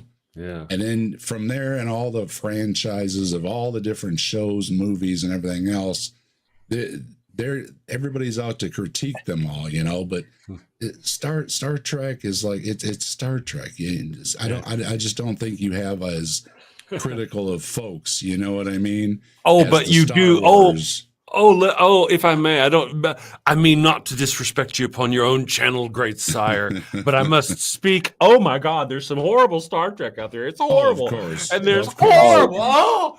Oh, it's horrible. And Hey, do and you there- remember? Do you remember the Huh? episode in the original series where they had the space hippies? Yes. Oh, I Yeah. do. Yeah, Herbert. Yes. Herbert. And And that they somehow Space they Hippie got came back spot- later to play a general in Deep Space Nine. Oh, did he? Yeah, he wouldn't play stuff like that. He refused to reprise that role. He played a general. So the general in the episode where they go back in time and they see when Quark, Odo, Rom, and Nog go back in time, the general in that episode is the same guy who played the hippie back in the whatevers. So it's almost like they're teaching Martok? reincarnation through Star Trek. Are you saying he was Martok? Oh yeah. Nope, no, Martok's not the same actor. Yeah. Okay. Okay, I'll get a picture up on the interwebs. Maybe I can share it here. Just an interlude thing. Chris Millard, I just put a message for you in the YouTube chat, just to let you know. Okay, I will observe. Anyhow, so yeah, I know that it's Increasing- not, so yeah. All right, so the I'm number of gonna shut up. aliens Here we go. from episode 6 and onward. The newer films, beginning in 1999 with episode 1, Here we start go. out with a set of villains who sound a lot like people speaking English with an He's going to say Now- they're Jews. now, He's going to say they're Jews. Chris Moore, try not to get upset. All right, here we go. Asian accent. Oh no, they've got an Asian accent. Caribbean mulatto Not though. that. Oh no. Wait. And of course, Jar Jar Binks, a Gungan, is essentially a Rastafarian from Jamaica. He's Okay. a black guy. He's a Rastafarian. Okay. He's obviously Is that the thing? I didn't know that. I hope the Star Wars people don't hate me, but is he supposed to be Rastafarian? Why is he Not really. It's because the actor is from the let's just say African American diaspora, So the and actor's brown and so black, that makes actually. Jar Jar a Rastafarian? yeah, that type of thing, and Dark they brown. basically Okay. and basically his accent was basically more like Caribbean type of thing, but it was made to be like funny. And But I mean, yeah. I He was- didn't he was get supposed that to- though. Well, he was supposed to be the comic relief in the new. Yeah, he made a lot of silly noises, didn't he, with the burp and stuff, right? They were also going to have him possibly be a Sith, but that's a whole different story. Yeah, Then that's people a didn't whole like him. rabbit trail. Yeah. What do you People didn't think, like Chris? Is he Rastafarian? Well, for me, no. oh, sorry, email it. Sorry, Other- two more other- Chris's. other Sorry, Chris. sorry. Sorry, ahead, my other fault. Chris. Chris Mallard. What, Oh, do you're you asking think he's me. right? Yeah, you think he's well? Chris Moore doesn't think so. So what about Oh. you? I don't think so either. I don't think. I Okay. mean, Well, I don't really. I don't pick. here's I a don't pick question. that up. Here's a Anybody- quick question. anybody I'm looking else? up Rastafarian on Copilot. It says a All right. Rastafarian is a follower of Rastafari, a spiritual movement that emerged in Jamaica during the 1930s. So, why is he saying Rastafarian and not Jamaican? Uh-huh. Because you can be, I assume you can be a Jamaican without being a Rastafarian. Because Rastafarian essentially believe that they are the Israelites to a certain degree. Right? Yeah, they I see think- Ethiopia as their spiritual homeland. Well, I thought I saw something in here about being God's choice, but anyway, yeah, I'm just curious because Rastafarian emerged in Jamaica during the 30s. It says here, so I don't know why the guy on the TV I'm on the TV. Look at me on my monitor there in the video is we'll call it TV. Is picking on Rastafarians and not just saying Jamaican. All right, we got Like that I one said- sorted out. Like I said, it's because the actor is black. Okay. So- Black Yeah. Mm-hmm. Yeah. acting Okay, while so black. that- Can I ask a question? I raised my hand in the back of the class. May I ask a Go question? ahead, Rex. How many lost tribes of Israel are there? 12. I thought there were like 15. It'd probably be 10 because It's the 12 tribes that are going to be reunited, right? well, I thought it was the 10 from the Northern Kingdom, and then of course you had Judea, and that was that tribe, and then the little tiny, I think Dan was the other one that were in the Southern Kingdom. Assyria just wipes out the Northern Kingdom, not quite, but yeah, that's the idea, and then Okay. and then it's but anyway, but it could be 12. It just depends on the tradition you're listening to. Well, Okay. that was my attempt to derail everything, but yeah, okay, fair enough. I'm sorry. It's I didn't mean somewhere to- around. Hey, it's the somewhere Gungans, around the 10 or Gungans 12. live underwater, and that means Yeah. they're separated from everybody else. So They're mermens. I would like to point out that in the original New Hope, all the Imperial troopers or the Imperial officers all spoke with a British accent, and the rebels spoke with an American accent. I don't know if they didn't give a shit about those sorts of things That's whenever kind of they a good hired point. Daisy Ridley good point. Yeah. for See, the we new don't- movies. Oh, hey, because- do you know in the original New Hope, most of the stormtroopers were played by chicks? They were. Look it up.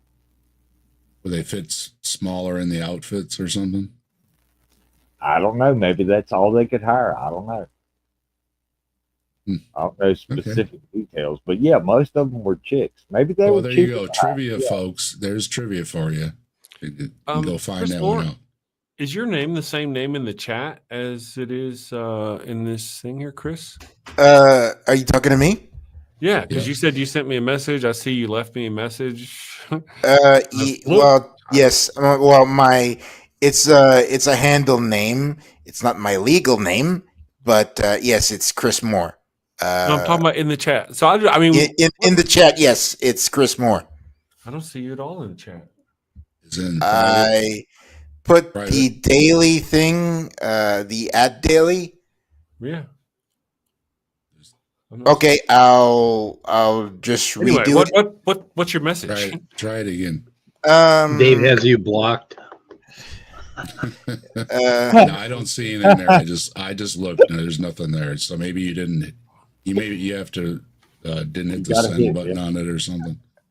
You gotta hit that little return key, after your message every I time. don't know. Don't pull a mic on us here. Yeah. Yeah. Well.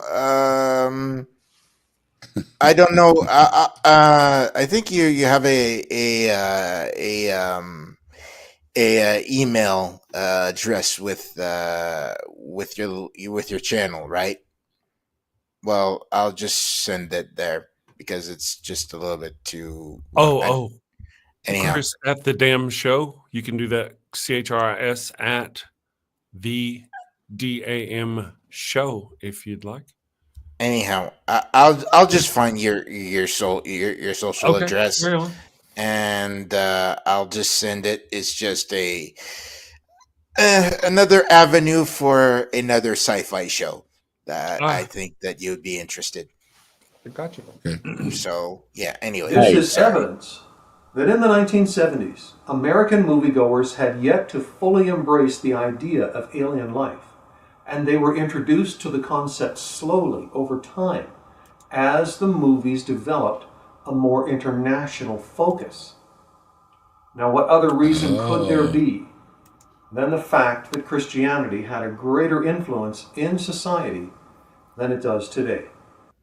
There is also Oh no. Well, I think we already discussed that. There's still plenty of Christianity in TV and movies and everything. And Christians make their own TV shows and movies, and I don't see the problem. This is like a persecution thing or something, and I think they just don't like a variety, right? They let's. I think be honest. he's also he's looking at culture from a very narrow lens. You know, just like he's not understanding the back history of the making and the production of Star Wars, and then what you can do digitally and with other tricks later to update the releases. He's just looking at things through his own bias as a fundamentalist Christian. Well, let's be honest. I mean, even if you like a lot of Christian material, okay, every once in a while, don't you want to watch something else? You know what I mean? I mean, Maybe, yeah. How many movies about Noah can you watch, right? That's a good point. You know, I mean, maybe, and I understand a lot of people don't like watching a lot of other materials, right? And especially they'll tell their kids, you can't watch this or can't watch that, but they do watch other things in that limited scope, right? So they still want a little bit of variety. This idea of, that I'm getting a vibe is, why don't they just make Christian movies, right? A very significant spiritual parallel in Star Wars, not to Jesus Christ, but to whom the Bible calls the Antichrist. When Episode 1 introduces Senator Palpatine, we know he's going to become the Emperor by Episode 3. And sure enough, he does. Man, that's crazy. In the middle of a political... Hey, I want to point out something real quick, Dave, if I can. In your chat there, you have a viewer who said that Star Trek, Chris Kianaris said Star Trek is only a Type 2 civilization on the Kardashev scale. Star Wars is a Type 3. That's cool. I dig it that you know that, and I think that's right, actually, or at least fuzzy. You know how fuzzy those things can be, as close as those two things could be. I want to point out they've talked about the Great Circle and the Great Arc. If you'll look up just briefly, the Great Circle, not anybody here, just Kian Eris. The Great Circle and the Great Arc are where they've taken and they've seen these huge. Looks like actually someone has taken galaxies and organized them in a circle and in an arc. It's huge, this structure in space. Now, they didn't, right? However, what I'm talking about is whenever you go up to your level Type 5 Kardashev scale person, how would you find that civilization if you were to look for it? Okay. Go ahead. And if you understand that, then check it out. And don't forget, check out The Lobsterist. I read a book. I narrated a book, and that was I want everybody to give it a listen and drop me a comment on it. And it's entertaining too. So you might just have a laugh out of it. Who knows? Oh, if you want to have a laugh, okay. When you're done with this video, I got one for you. Take us back to Star Trek. I have no shortage of videos, Rex. Trust me. Well, fair enough. Neither do I. We have a daily or a weekly discussion between us on the text. It's like, I'll lean in this way or that way. What do you? so many videos, so little time. Exactly. Which he was responsible for on both sides. Palpatine, in his real form as Darth Sidious, moves against his religious enemies, the Jedi. It's beyond the scope of this video series to discuss further, but to those who because you don't want to explore Buddhism. Yeah, well, he's just dropping that bomb like, oh, look at this, and then gotta go. Prophecy. That's exactly what's going to happen. Oh, One no, great not religious conflict will come out of the various political conflicts happening around it. Yeah, it's a common theme. As I mentioned with Highlander, there can only be one, right? Generally, when you have a conflict, you're going to have a victor. This guy misses the dualism of Star Wars.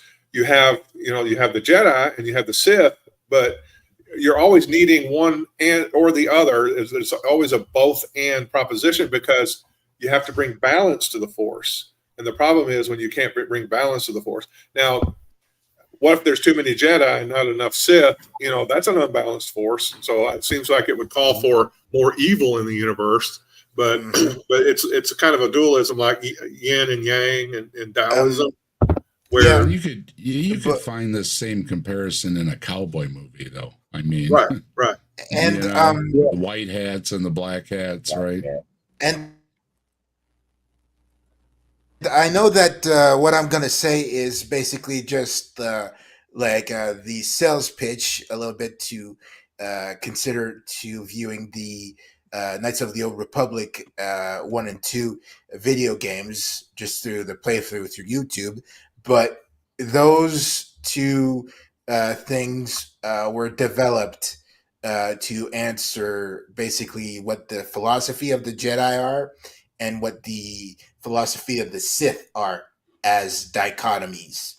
So yeah, that's one of those things. That's nothing new. Yeah, but still, it just elaborates. It elaborates what and builds on what George Lucas' concept of the Force is, and why. Why there's so set up. Sorry. Conan the Barbarian, right? I mean, Tulsa Doom war movies. Tulsa Doom, great. Conan's one of my most favorite movies of all time. Oh yeah, James Earl Jones fucking nailed that shit. Oh, that awesome movie. But yeah, good guys against bad guys, armies against armies. Oh no, what an unoriginal idea to write a story about, right? Well, just basically that's what you do in a religion is you come up with an enemy that wants to destroy you and that you must fight in order to build group cohesion. Well, I mean, that's religion and that's war and that's peace. And so, I mean, but I got to run. Look, I got to call Mom and check up on her because, she's going to have another surgery. So, there's that. Check on Mom. I appreciate it. All right, talk to you, Clockwork Rex. Man, back around. I'll be back around. Speaking of which, I'm sending you Chris Millard. I'm sending you the email now. It's Chris at thedamnshow.com, right? Yes, and it's Mallard like a duck. And the dam is a DAM. Well, I just picked one of DAM. Yeah, but there's no Mallard. There's just Chris at thedamnshow.com. Oh, yes. That's true. You're right. Because I just put it on your socials. Okay, I'm sending it to you right now. Perfect. Good. All right. And to those who accept the mark of the beast and those who have the seal of God. How do we get to the mark of the beast? Okay. Because he wanted to go there. He had to go there, didn't he, Scott? We got mark of the beast now. Right. For now, what I'll give you is the last part of 2 Chronicles 20:20. Okay. Believe in the Lord your God, and you shall be established. Believe his prophets, and you shall prosper. So the first phase of our walk with God is to believe in him. However, to really grow spiritually, we need to study prophecy. Prophecy? Oh, no. Not prophecy. Prophecy is a terrible argument. Prophecies in the Bible are just... It's like reading your horoscope, right? It can mean anything and then it means nothing. And Old Testament prophecy means nothing like what Christians say Old Testament prophecy means. You read it in context and you do not come to any conclusion similar to what Christians come up with. Yeah. It's of course, again, Seventh-day Adventist, so there's lots of magic in them words. So, but less that's a weak one. Now take a look at these artists' renditions of the second coming of Christ. Compare them to this scene from Peabody and Sherman. Peabody and Sherman. Peabody and Sherman? Not Peabody and Sherman. Oh, no. Come on, Les. Come on. Where the misuse of a time machine has ripped a hole in the space-time continuum. Compare them also to the series finale of Star Trek The Next Generation, where a trinity of Captain Picards and USS Enterprises.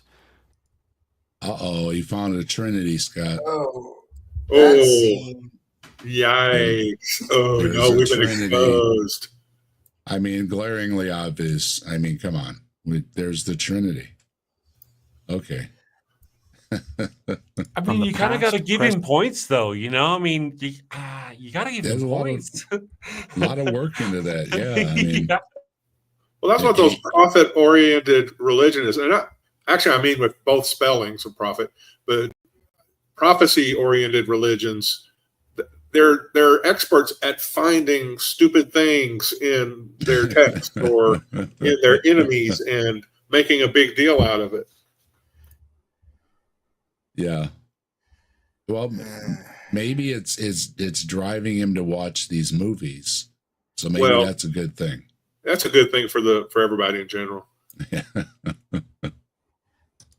And future band together to stop a cosmic anomaly from destroying life on Earth at its very beginning. Do you see the similarities? Science fiction is an attempt by modern mankind to meet the same basic spiritual needs that God desires to meet in us through the record of His work given to us in the Holy Bible. Can't see the mirror here, right?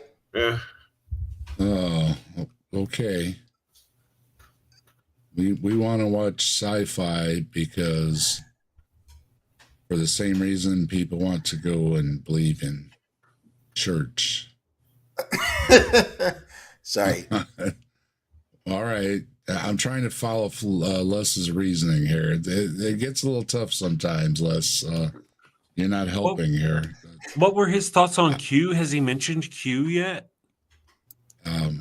Because I stepped away for a minute. I don't think he's really hit on Q. He's not mentioned Q or even what was the one from the original series, Trelane? Oh, Trelane. Yeah, how could he not mention Q? Because Q was there at the beginning of Star Trek. He judged man. He's got all these superpowers. He's going to get to Q. He's got to get to Q. In the one with the Trinity, who caused the Trinity? Q. Q's the one that caused the problem. Yeah. So he's got to carry on. I appreciate you. People turn from God's Word because the French Enlightenment and evolution told them it either wasn't true or had no practical everyday value. Oh my there God. It is. No There it pun is. intended. Evolution did it. See, don't forget, evolution ruined all the movies. Don't forget just plain reasoning and the bad history in the Bible. Yeah, you have the Enlightenment and evolution, and that ruined everything. I thought it was the curse that ruined everything. Wasn't that Adam and Eve's fault? And now it's the Enlightenment's fault. I mean, you got to quit placing blame. Come on, Christians. Come on. Right? However, we know for sure that what many people are turning to today is science fiction. Okay. There was kind of a pause there, wasn't it? They're turning into science fiction. And it's like, okay. Maybe he'll mention the Jedi religion because that is an actual official religion in places. Well, technically, in the library world, every even though they have a special place among the shelves, technically, by definition, every religious book is essentially fiction. But because of their these are special snowflakes, they get to have, like a special shelf that basically demarcates everything else from That's on their book. So yeah. that's going to be our big reveal for the 1-year anniversary of Saturday Night at the Atheist, is that religion is fiction. So Here's an interesting thought, that really religion is their form of science fiction for the day. Science fiction for the day, their type. Now, point two is, I think his pause was intentional and well done. He's like, now people are not leaving us, they're leaving it for science fiction. Check it out. He's got some drama going there. Authors Thomas Burtnow and Kim Paffenroth, writing in The Truth is Out There, Christian Faith and the Classics of TV Science Fiction, had this to say on page 163. Well, see, there you go. We found the truth. It's on Christian Faith and Classics TV. Okay. The well-wrought science fiction story nearly always carries at least a tinge of what philosopher of politics and history Eric Voegelin calls the theophanic event. And that's a problem because... theophanic event. Like what I mean by that is that it's just basically it's because it's like pulling at straws here right now. And sorry if I have to make you pause every time, but it's just that it's like picking apart the genre just because it's wacky, it's full of out there, and you gotta get it's a little bit more close to home type of thing, and it's like whatever, So yeah, I'm gonna shut up now. The in-breaking on everyday life of a sublime vision of things that says to its witness that this, rather than the narrow everyday assumption about life and the world, is the truth. See, what he's doing is going, shame on you that we in our religion don't provide the same thing anymore. Yeah. In other words, religion isn't doing that. Yeah. Science fiction may arguably or ostensibly may be replacing that, because you don't get, people aren't getting the sense of wonder and awe and hope and possibility out of religion that they are out of. And really, for me, when I was a kid, coming home every day after school, Star Trek was on at 4 o'clock, just like clockwork. Yeah. That's what gave me, the sense of hope for the future and hope for civilization and hope that there are amazing things out there. It was something like Star Trek, or hope that we could all pull together as a species and overcome the problems that destroyed the world over the last decade or so that I was aware of anything.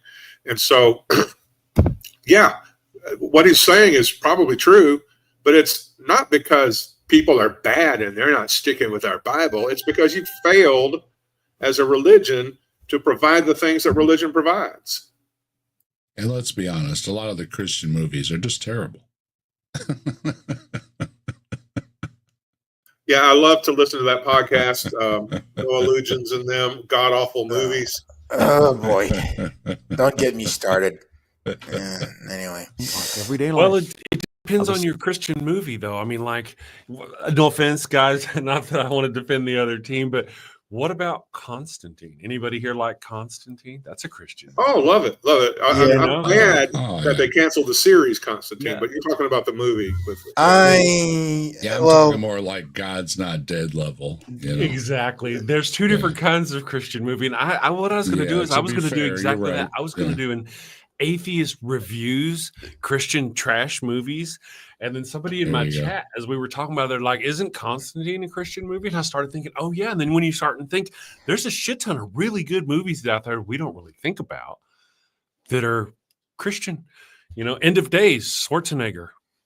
That's a Christian movie because that's what it's all about. But yeah, most Christian movies are shit. Carry on. Oh, the Omen is a Christian movie.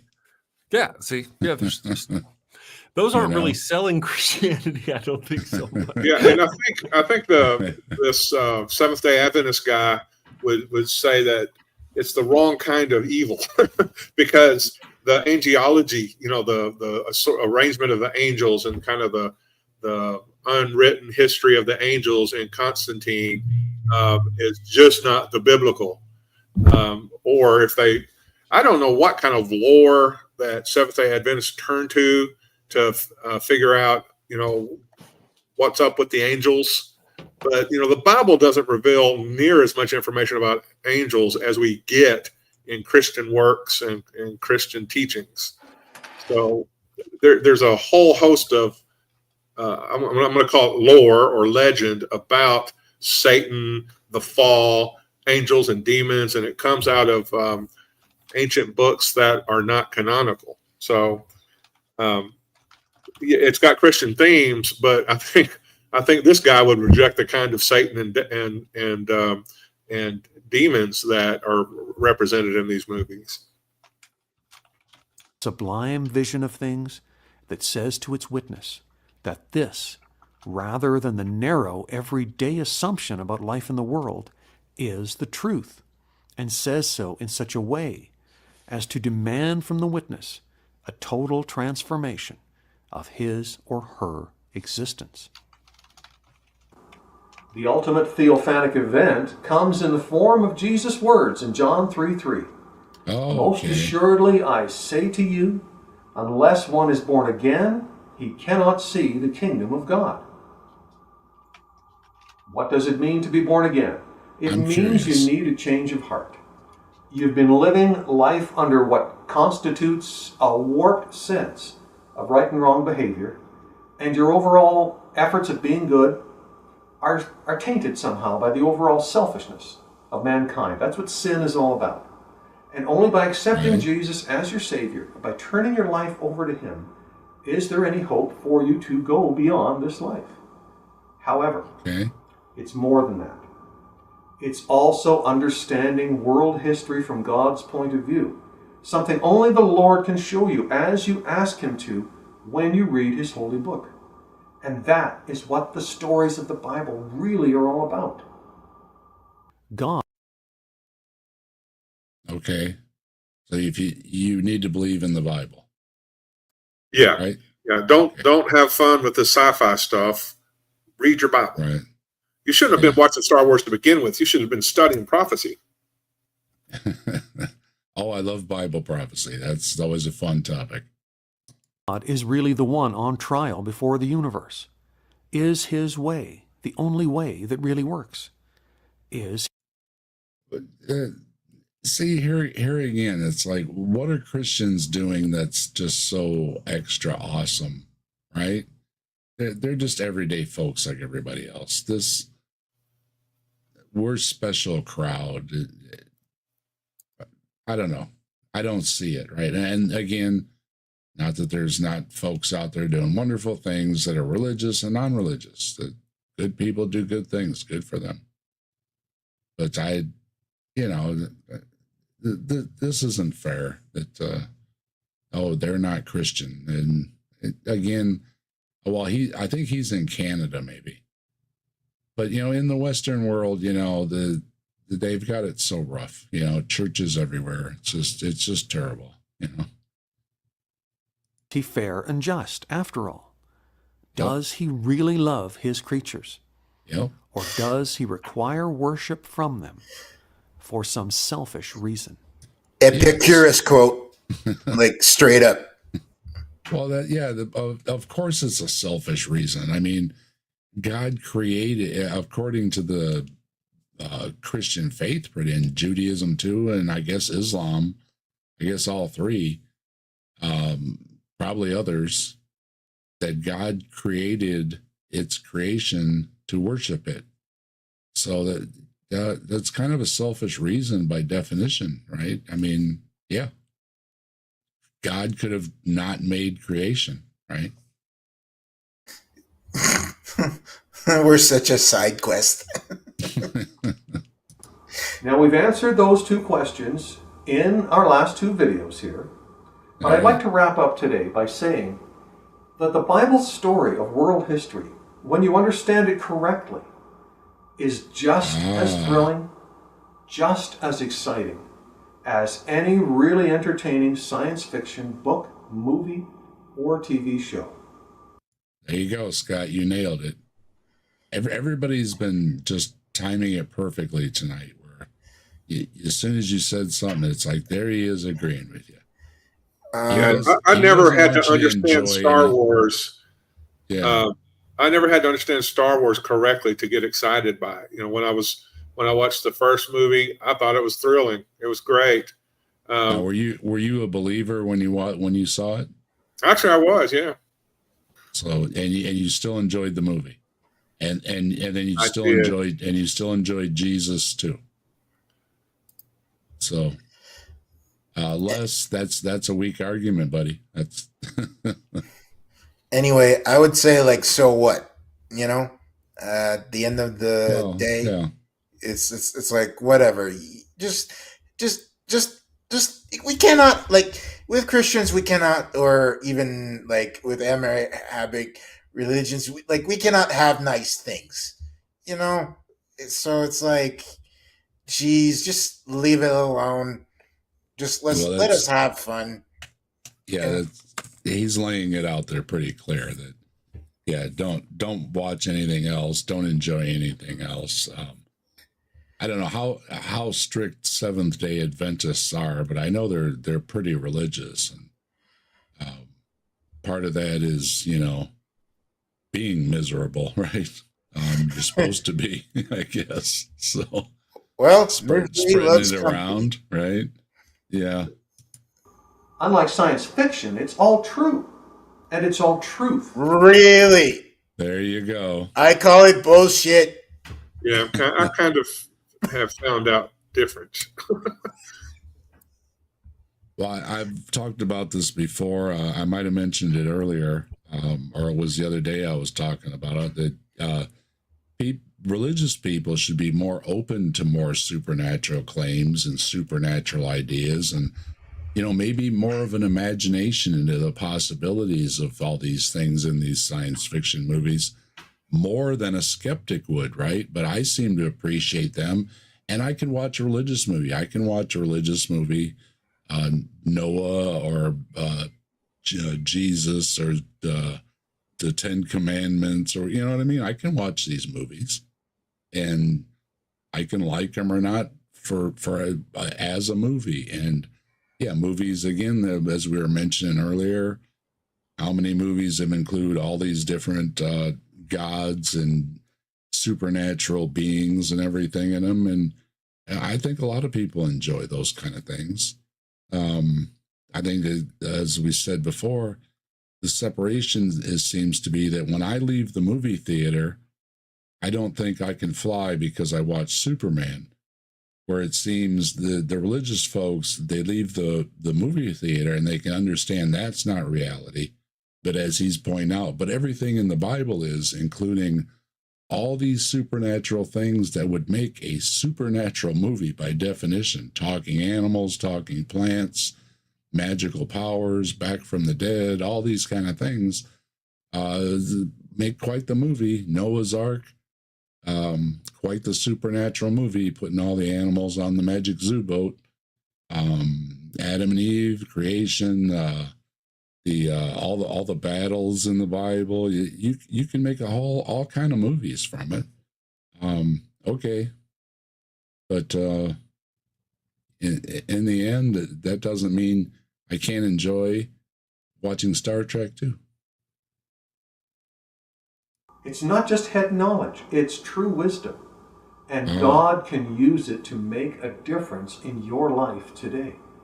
I've been there, did that. Literally had the t-shirt. It's okay.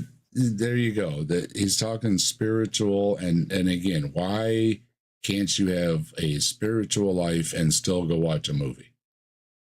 Right? Yeah, and even if it's entertainment, there are aspects of what is the nature of life?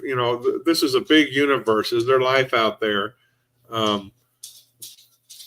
What do I need to think? What should my attitude be towards people who are or civilizations or planets that have entities that are different from me? Do I try to conquer them?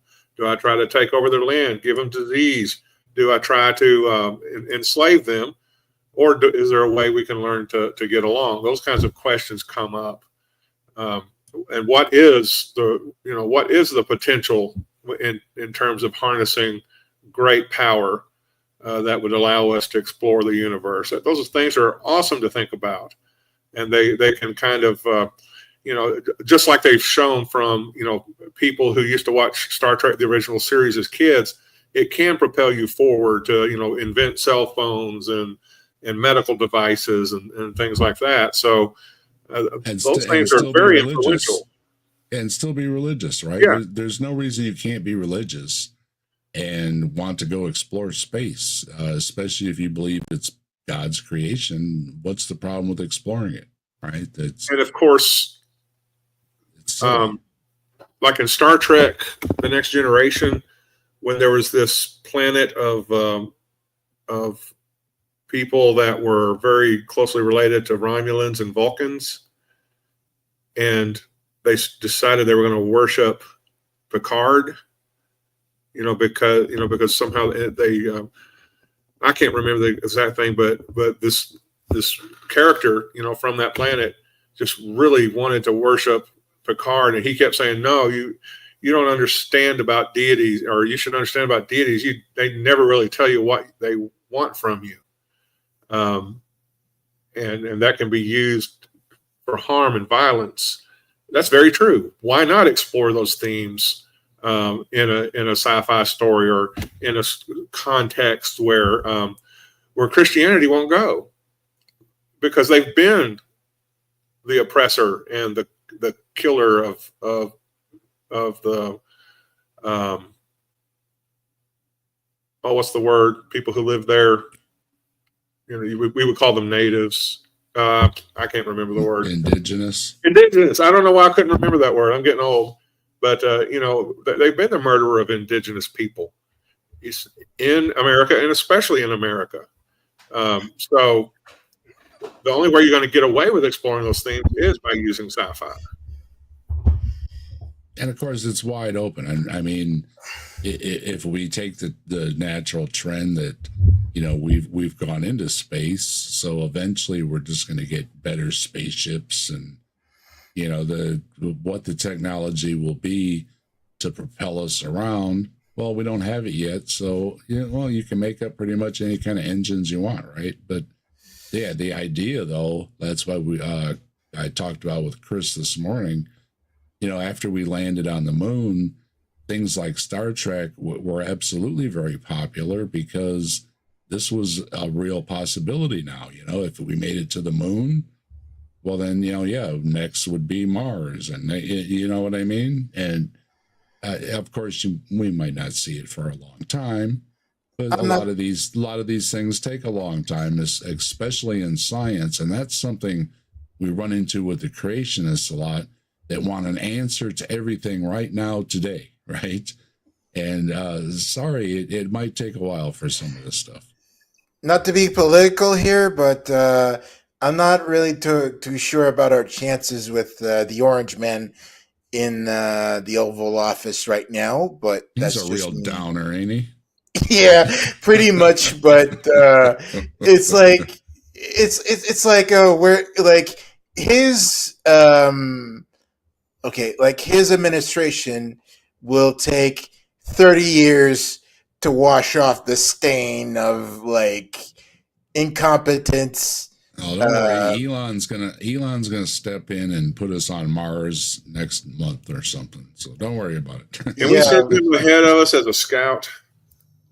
What's that? Can we send Elon to Mars ahead of us as a scout? Oh, Send him to Mars. Put him over there. the day of the last big rocket try there, and all his small rocket stuff is doesn't, it's not the problem. It's the big rocket that he's promising that keeps kind of falling apart and making a big fiery mess of everything. And anyway, the same it was like 3 hours before that that thing just shattered in flames all over the place, that Trump had said the same day, it was like 3 hours before, I think it was, that should I take a ride on it? Yeah. I'm not saying he should take a ride on it. I'm not gonna, just saying, you might think Elon's all that, but would you get on that rocket? No. So far, the only passenger that's been on his rockets has been a banana, and it didn't survive either. So I'd buy the ticket is all I'm saying. I don't want to say anything other than that, but I'd certainly be willing to pitch in for the ticket. Guys, I'm going to go feed the evil one. Thank you for having me on the show. Okay, Chris, you have a great evening. Also, sorry, Chris, is it, like I sent the email, could you just kind of send a quick reply to say that you got it, please? Oh, I did get it. I did indeed get it. Yeah. Okay. Just send it a reply, please. Thank you. Sure. And Chris, again, Chris hosts the Daily Atheist Show. Link is in the description below. Make sure you go there and subscribe. And especially if you're one of them early risers, or if not, you can always watch stuff later, whatever he's got over there, and not just those things, but he puts out content. He makes videos, he makes commercials, and he gets around on other channels, like coming by here at Saturday night at the Atheist. So we appreciate having you, Chris. Thank you. Becoming a stream whore. All right. You got sent safely. And say hello to the evil one. I will. Take care. All right. Bye-bye. Okay, bye. So now we're gonna we have his second video up here, and we really needed Mike for this, and Mike dropped out on us. So we're gonna have to pull some brain power here. Well, I could stay on for a couple, This for the video, but this is right up Mike's alley. And Les here has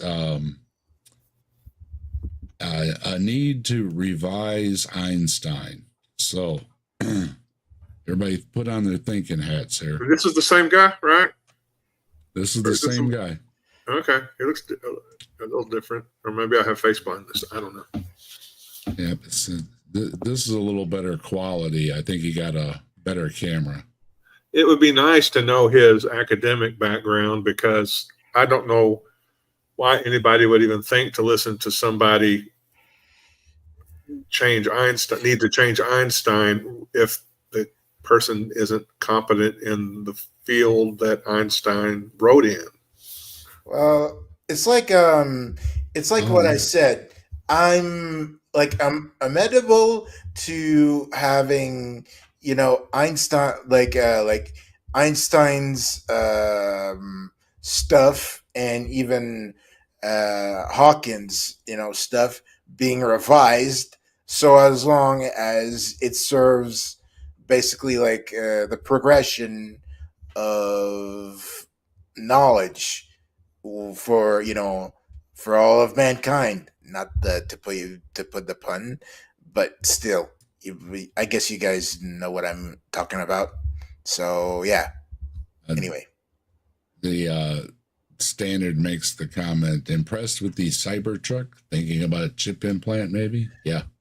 I wouldn't. And well, Chris that just left had just traded in his Tesla, so he got rid of it. He didn't want to support that. He didn't have the truck, but he got rid of his Tesla just the same.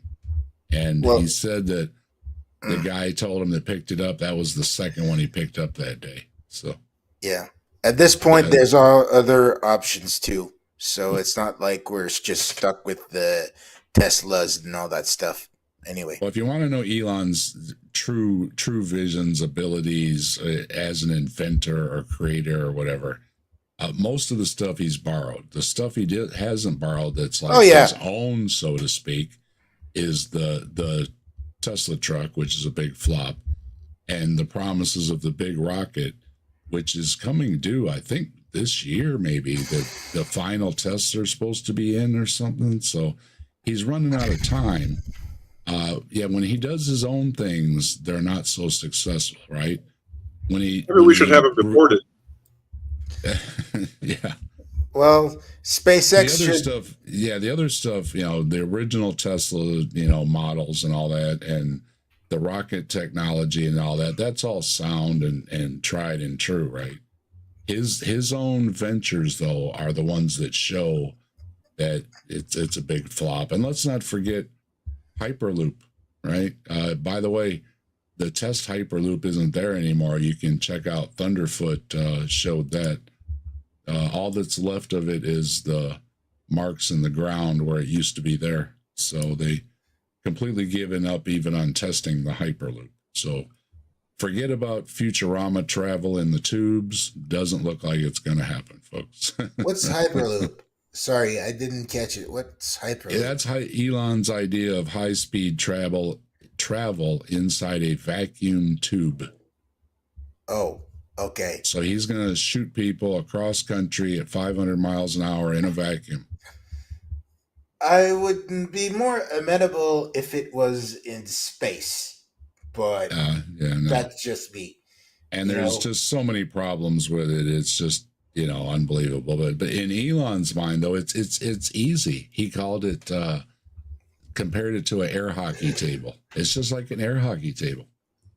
And it's like, yeah, but it's people in a vacuum. And one of the big problems of putting people in a vacuum is, what if you have a leak, right? Yeah. Vacuum, people, not a good mix. Shooting them at incredible speeds while all this is going on, another bad mix. Well, are you talking about... it's ridiculous. But wait a minute. Are you talking about the vacuum train? Like vacuum train capsules? Out of 50s sci-fi, yeah. Yeah, it's just basically it's because there's been plans of doing the Russia-Alaska thing, like in a tunnel. A tunnel, and put it in a vacuum, and also no, you don't want to do that. And also to just put it through Alaska, and then it goes through Canada all the way up until I think New York. Can you imagine how long it would take to pump down a tunnel to a vacuum? It's just, it's ridiculous. Anyway. Yeah. So, but Les says, he thinks Einstein needs to be revised. So here we go. We're going to give it a go. I was hoping to have some help on this one, and but we're gonna have to do it ourselves. So here we go. Hello, I'm Les Miller. Wanted to talk today about the theories of Einstein and some thoughts I have on how they need just a bit of revision. And would like to start off, actually, before I discuss the theories themselves, with a little story about maybe something the Antikythera mechanism. Ancient Greek device. Here I've got the Wikipedia page up on screen here.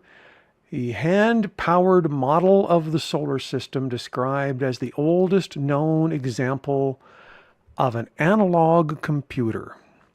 It had a... Yeah, and this is pretty interesting. Yeah, sure. Okay. I don't think it's accurate, but okay. Complicated system of gears, and when you turned the gears, you could find the position of the sun, the moon, and the various planets that they knew of at the time without telescopes, all the way out to Saturn, found off the coast of Antikythera in 1901. it was so incredibly accurate. You could just keep turning the dial. You keep getting positions for various planets. You could know when the next Olympiad was, all kinds of information you could get from it, but it was all from their human-centered, earth-centered perspective. Okay. Yep. So it wasn't right. But Okay, it was so- yeah, you can sorry. make it, well, yeah, it's not dismissing they couldn't make gears to show the planets moving around in the sky, whatever they believed they were. Yeah, it's a neat little thing. It's probably the amount of bullshit that I've basically seen over the years, but it's just like I'm kind of waiting on what is the problem type of thing, because this is They were wrong, right? So but it's just, I just want to see like get to the point of what's the problem where that needs to be quote unquote fixed like right away. That's what he's got solved for us. So we're gonna see. We got to figure it out. Yeah.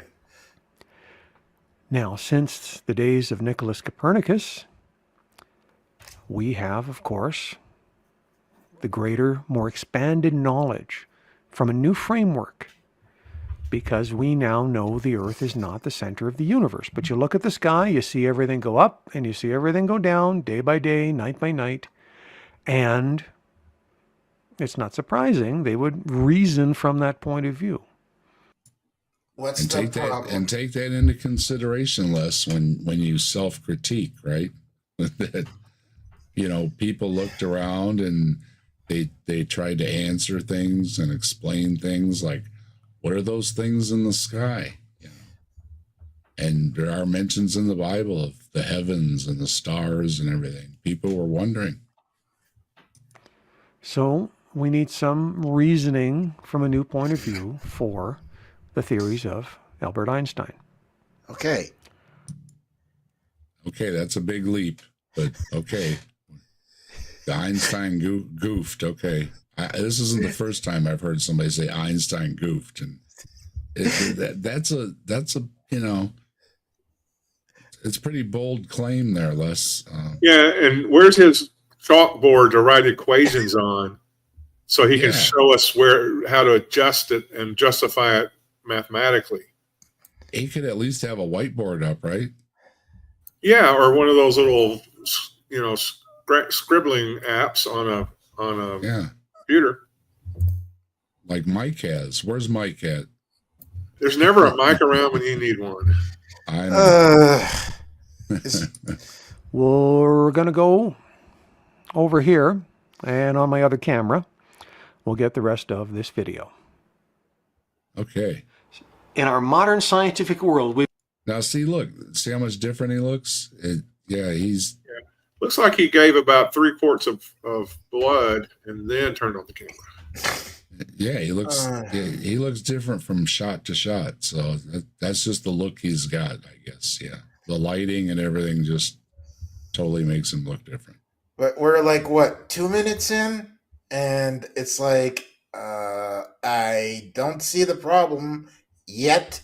So Yeah, and this was the perfect opportunity to set up a chalkboard or a whiteboard, and he did not, which does not bode well. No, gotta agree with you there. We've got more knowledge, more facts and figures than we've ever had access to before. And Yes. yet we're still interpreting them from a framework that's centered in our world and our point of view. And where do we see this in the theory of relativity? Well,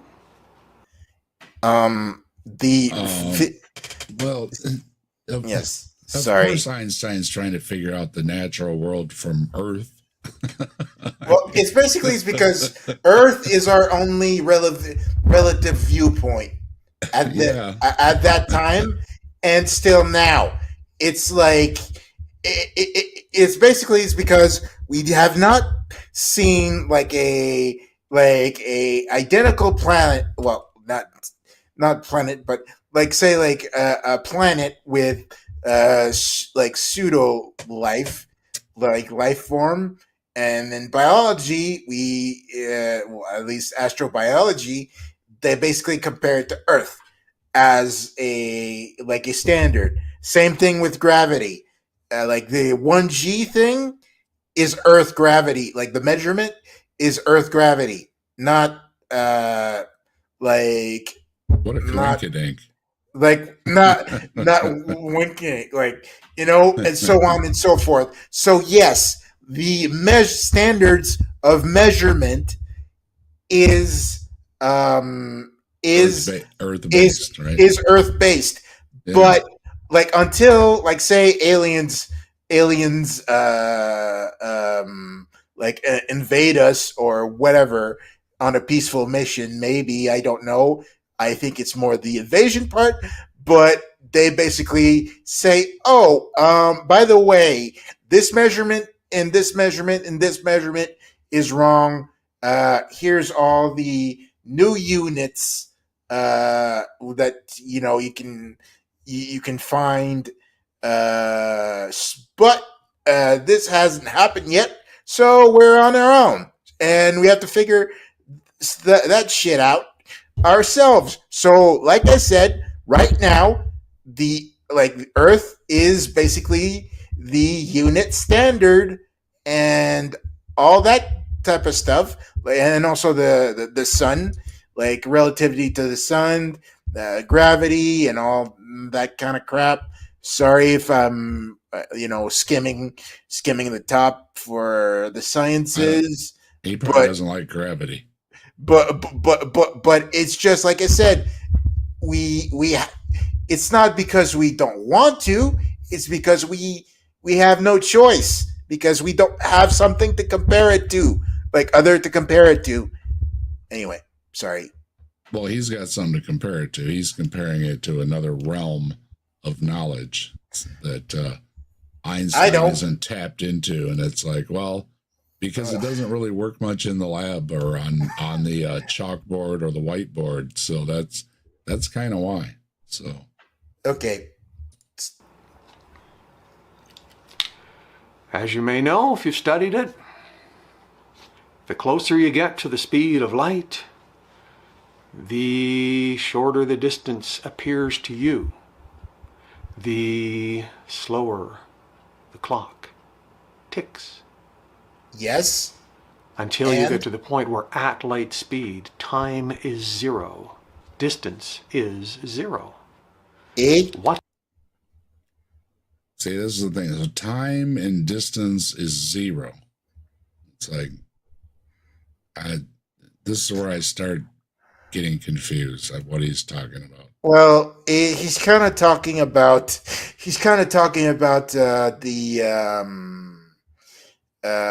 it's like gravity. Well, there's two things. It's that when you go in an elevator, and basically you just kind of free fall. The gravity inside the elevator changes, but it's the mass and gravity is basically gonna change. I don't know if I'm doing this right, telling you this right, but yeah. And the other one is that the basically think of it as a throwing a baseball. Essentially, as long as you throw it like a baseball to a certain distance and all that stuff, eventually it will go to the ground, right? Yep. Well, try to throw a baseball, a baseball, and essentially just without gravity. And the thing is that there's basically like a in space because of gravity and distance. Like there's a time dilation phenomenon going to happen, and it's like another example is like the time lag between the ground control, let's just say, and the and the ISS is around like the time that like the lag is about 2.5 seconds. Right. So imagine if we'll have to go by the moon, the time dilation for a message to go through would be around, I would say, around would say about 20 minutes or something like that. 10 minutes, sorry. 10 minutes or so. And then if you go to Mars, like if we go to Mars and we send and if we send and we send a message from Earth to Mars at its closest point, it would be like 45 minutes or something like that. And it's just like by the distance. Sorry, the further that you go, the more that's how long it takes to take the radio waves to get there.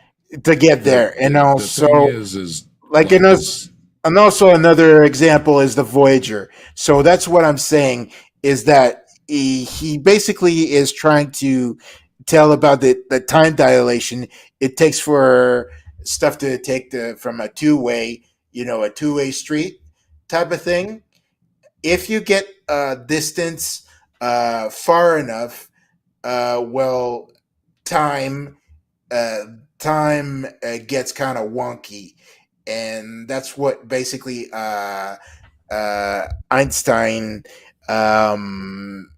the theory of relativity at one point, or was it probably Isaac Newton? I don't really know, but it's like spooky. Spooky action in motion. I don't know if Scott can pull it up. You mean spooky action at a distance? At a distance, yeah. Sorry, spooky action at a distance. I think that's what he's talking about. Like the problem is that where I'm getting lost is where there's no longer distance, and like Jin says here, well, you're traveling at the speed of light, like light is, and it travels distance. Yes. So I don't understand how distance becomes zero if you're traveling at the speed of light. That's where I get lost on what he's saying. Well, I think he's talking about time. Time is getting slow. There is an aspect of objects traveling at the speed of light called length contraction.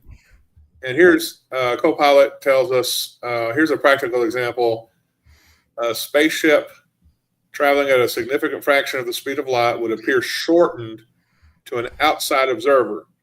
However, for those on board, the spaceship's dimensions remain unchanged. That's what it's getting at, is that if a massive object could actually get to the speed of light, which it can't,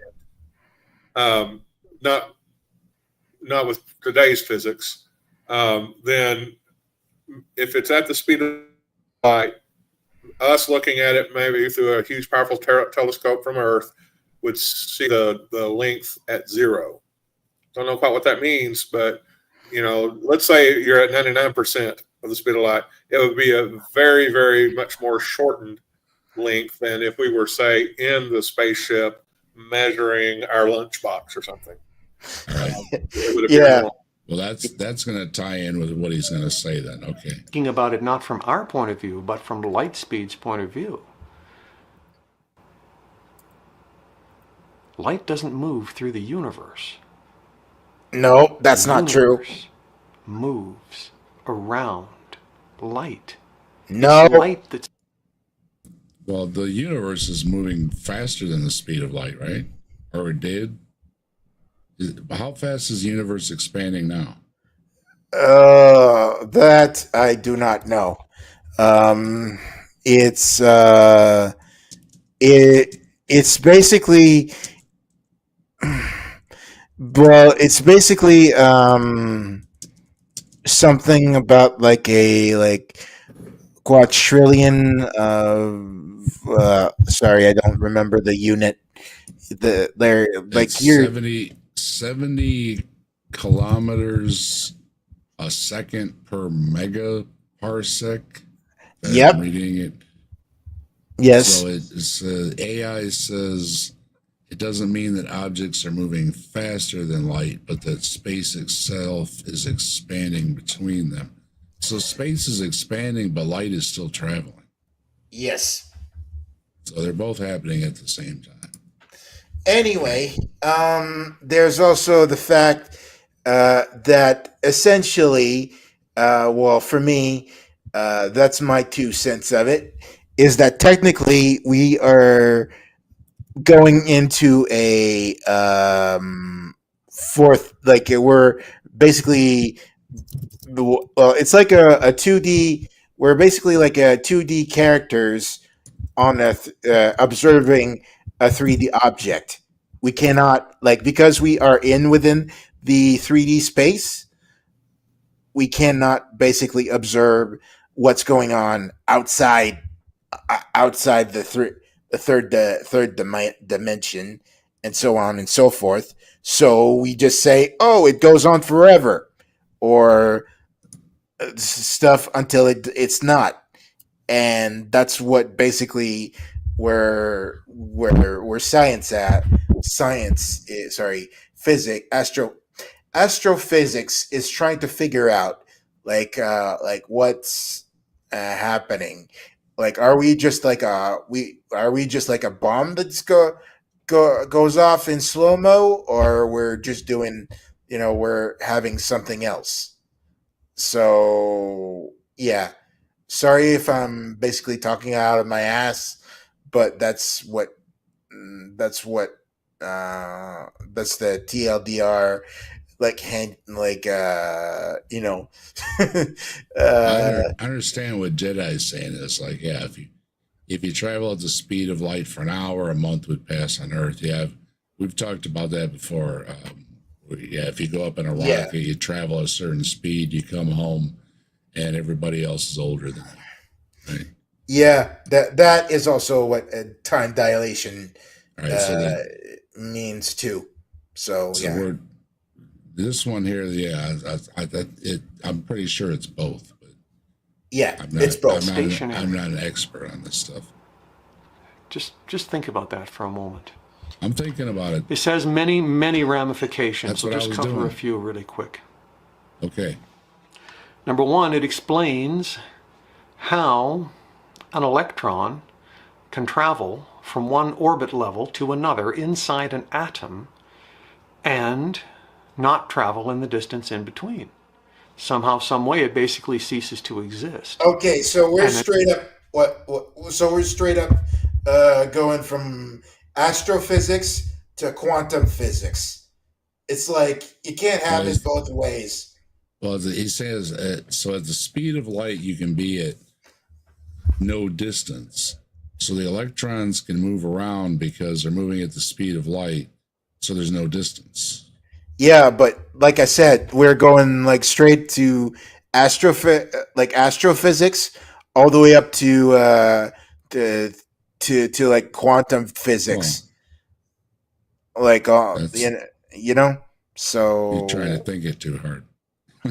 Well, me, It comes back into existence because of this somehow, some way matter is connected with this idea of light being the singularity in a way yet we don't understand, and maybe we never will. Okay, matter's all connected to the singularity with light. Well, okay, It also explains quantum entanglement. all right. Like I We've said, got a lot of Yeah, like I so said. again, yeah, quantum entanglement, if you don't have any distance, then particles are in the different places at the same time. Well, you Because you have no can't. distance. From what I understand, is that you can have two particle distance at the same time. It's just that there needs to be a initial contact, and then the distance can be achieved. However, this is very, very, very, like I said, bootleg, like bootleg quantum physics, as I understand it. So, but like I said, like Yeah, my I understand quantum entanglement. I've heard about it. Not that I'm anyway understand it, but I mean, I get the idea of it. But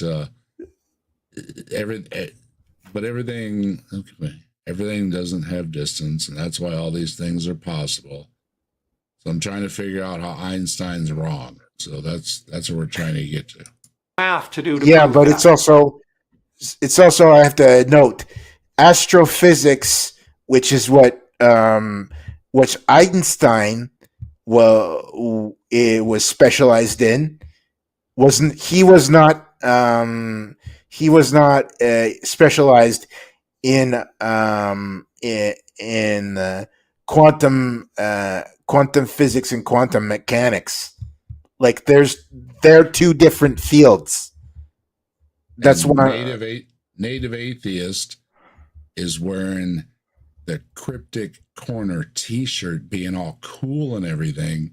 Yeah. And if you want to get one, make sure you check in the description below. There's a link there where you can get yourself a Hiveside T-shirt and be cool like native atheists. And you want to be cool like native atheists. Trust me. Anyway, it's just like I said, it's two different branches of fields, like that you're kind of squishing into one at your own convenience.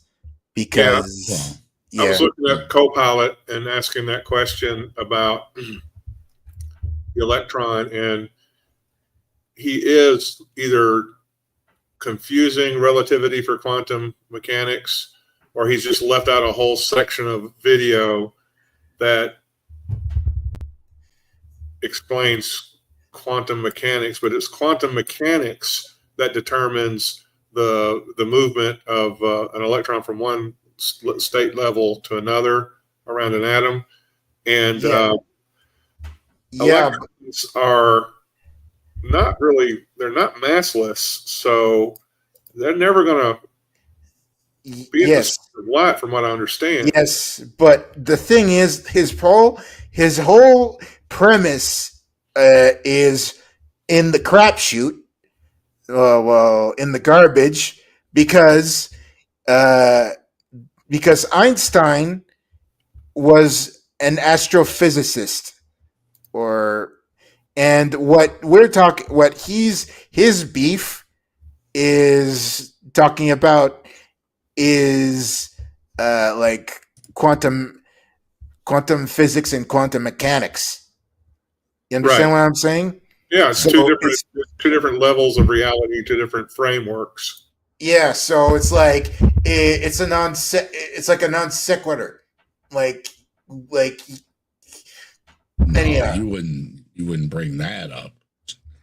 well, like I'm not trying to be the Leo of this conversation, but like I said, like his whole premise of Einstein is wrong.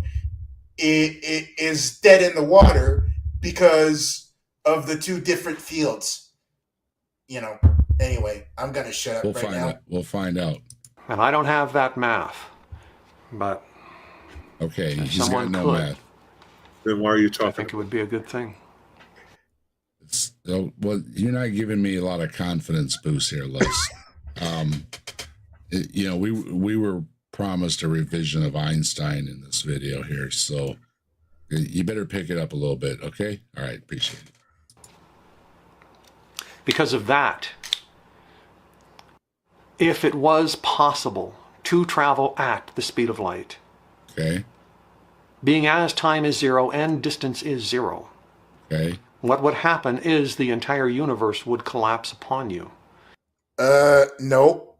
What? See, here's But where you remember, lose me it's again. zero for the outside observer. Now, he's not making that distinction. Yeah, see, No. that's where I got lost watching it the first time. You know, it's like I'm trying to follow along, and then I'm like, wait a minute, what happened, Les? The whole universe collapsed? I'm like, holy Because moly. because it is possible. It is physically, like in physics, it is possible to essentially squish two points of relative space and time and go through it, and that's what basically Elon wanted to do. But is this though like ripping apart the universe because you mess up the space-time continuum or something like that? Isn't this like Back to the Future stuff? That's what he's alluding to. But in physics, you can say that you basically have a like a paper, right?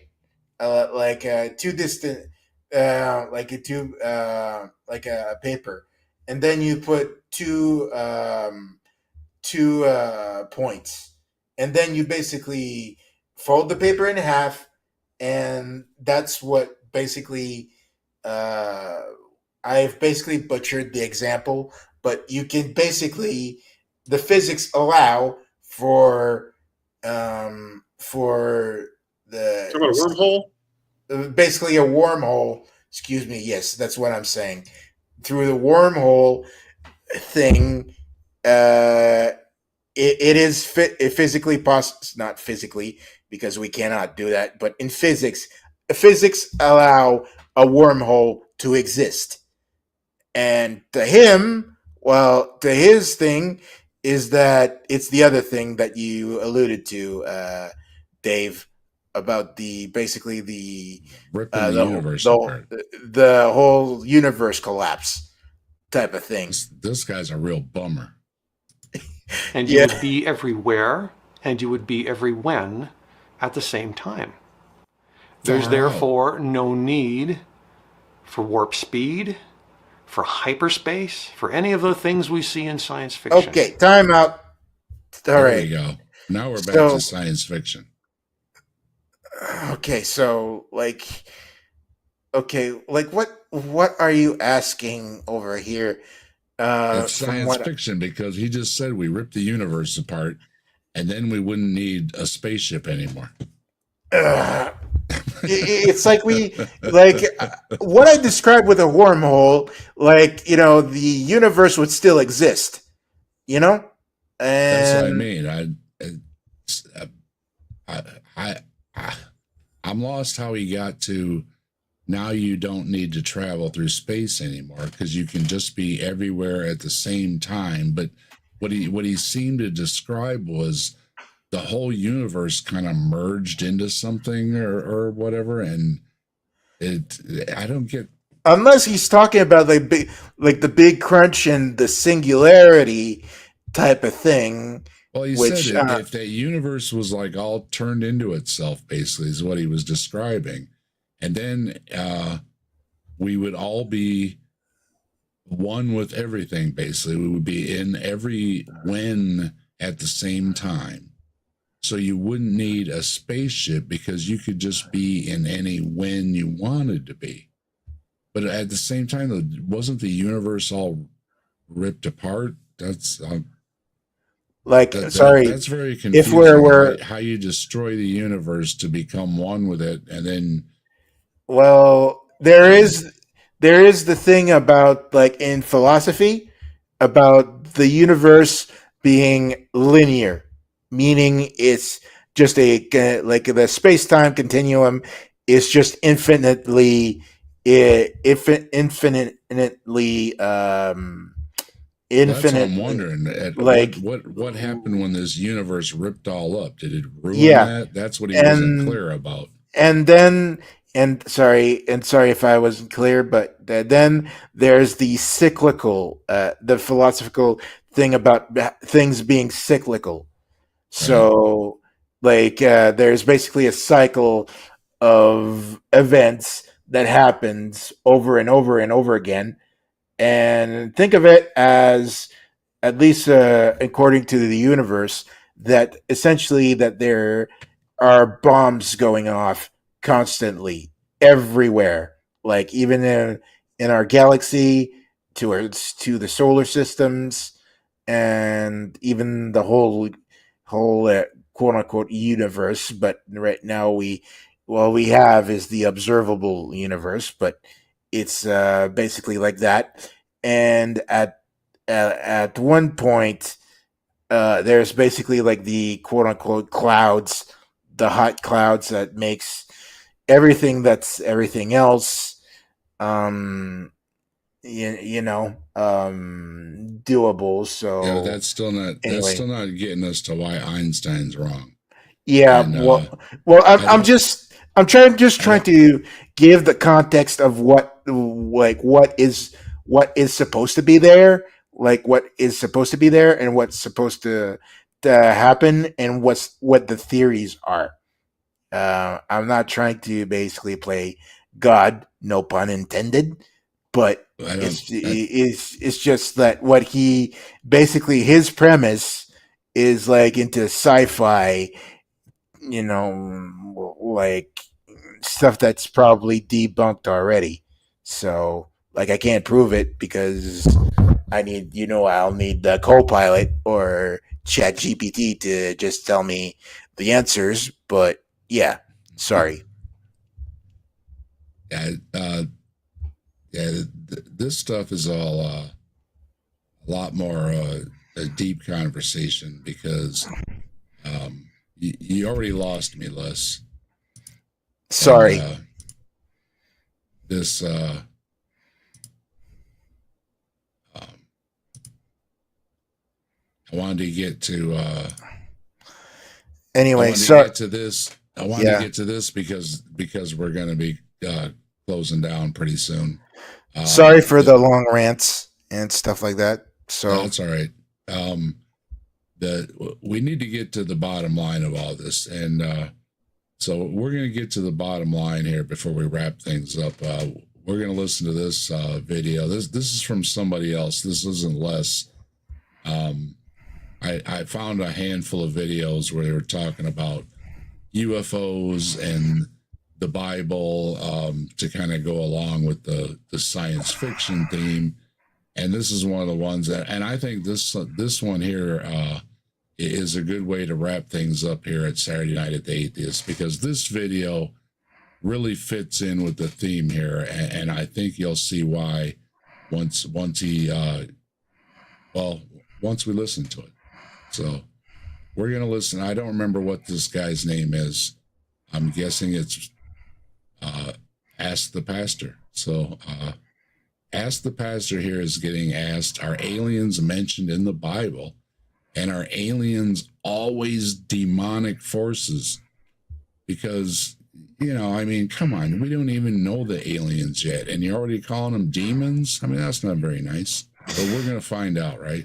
well, And if I may just quickly, it's basically one of those questions of when another civilization meets another civilization, type of thing, and basically who wins, and usually it's done by force historically. However, to be fair, we're basically talking about our own history as humans and how we basically dealt with other civilizations and stuff like that. So yeah, all right, I'm gonna shut up. yeah, that's why the aliens are always going to be awful to us, because we imagine that we would be awful to them. Yeah. All So right. So Ask the Pastor is going to resolve the situation, which really summarizes this discussion that theists have about the whole aliens and UFOs, and is it mentioned in the Bible? Because that's where they go to for all their answers. And I've heard all the answers are in the Bible. So we're going to find out to wrap things up here at Saturday Night the Atheist. And this is a fun little listen. It's not very long. Aliens are in the Bible as strangers. Let me read you one, and I'll read you this. It says, Ephraim has mixed himself among the peoples. Ephraim is a cake unturned. Aliens have devoured his strength, but he does not know it. Yes, gray hairs are here and on him. In other words, the people are getting older. Yeah, I got them gray hairs. Thanks for reminding me, asked the pastor. And this is what... Is he saying aliens made us gray? No, something in the Bible said made people gray because they were just old people, is what he's saying. I think it's something about like why humans age and the elixir of fountain of youth and all that kind of crap. So yeah, sorry. I didn't really get that point, but he's got better stuff to come here. Aliens are mentioned a lot in the Bible, and when it says an alien, it is turning against the people who are typically there. So what I want to say is that aliens are in the Bible as strangers. Off-world creatures are fallen angels or demonic forces. Well, there you go. And you know this because... I don't know. They must be brown or something. You know how it goes. Off-world is code for off-color. That color being white, off-white. Yeah, they're not the right color, I guess, or something. Or there's no star on the R. So. Or it gives them carte blanche to have an open season on the others. He's gonna prove it. So just wait. He's got the proof though. I mean, we're not messing around. I'm sorry about the volume. I bumped it up a little bit, but it was really low. Sorry about the quality. That's not my fault. I mean, this guy's got, looks like some good video going here, but his audio quality was really poor. So I apologize for that. And we see that, of course, in Genesis 6. In fact, go to Genesis 6. I'll just refer this to you quickly because Genesis 6 is a fascinating read. It's the flood. The flood. All right. Well, we got the flood. All right. The flood's going to prove everything now. Okay. Flood story. It's the setup of the flood story. My favorite story with the magic zoo boat. And why did God create a flood? God created the earth, if we believe the Bible. And then it says, now it came to pass, 6:1, when men began to multiply on the face of the earth, and daughters were born to them. And the sons of God, did you hear me say that? That's what the Bible says. The sons of God saw the daughters of men. I love his expressions. Like he just looks at you like, see? So the aliens came down and found or took, or however you want to describe it, partners and made Nephilims, and so they're demons, and that also means that they're aliens because they came down from above. See? I didn't even need to use that much string. I figured that one out. Yeah, or the other thing is that God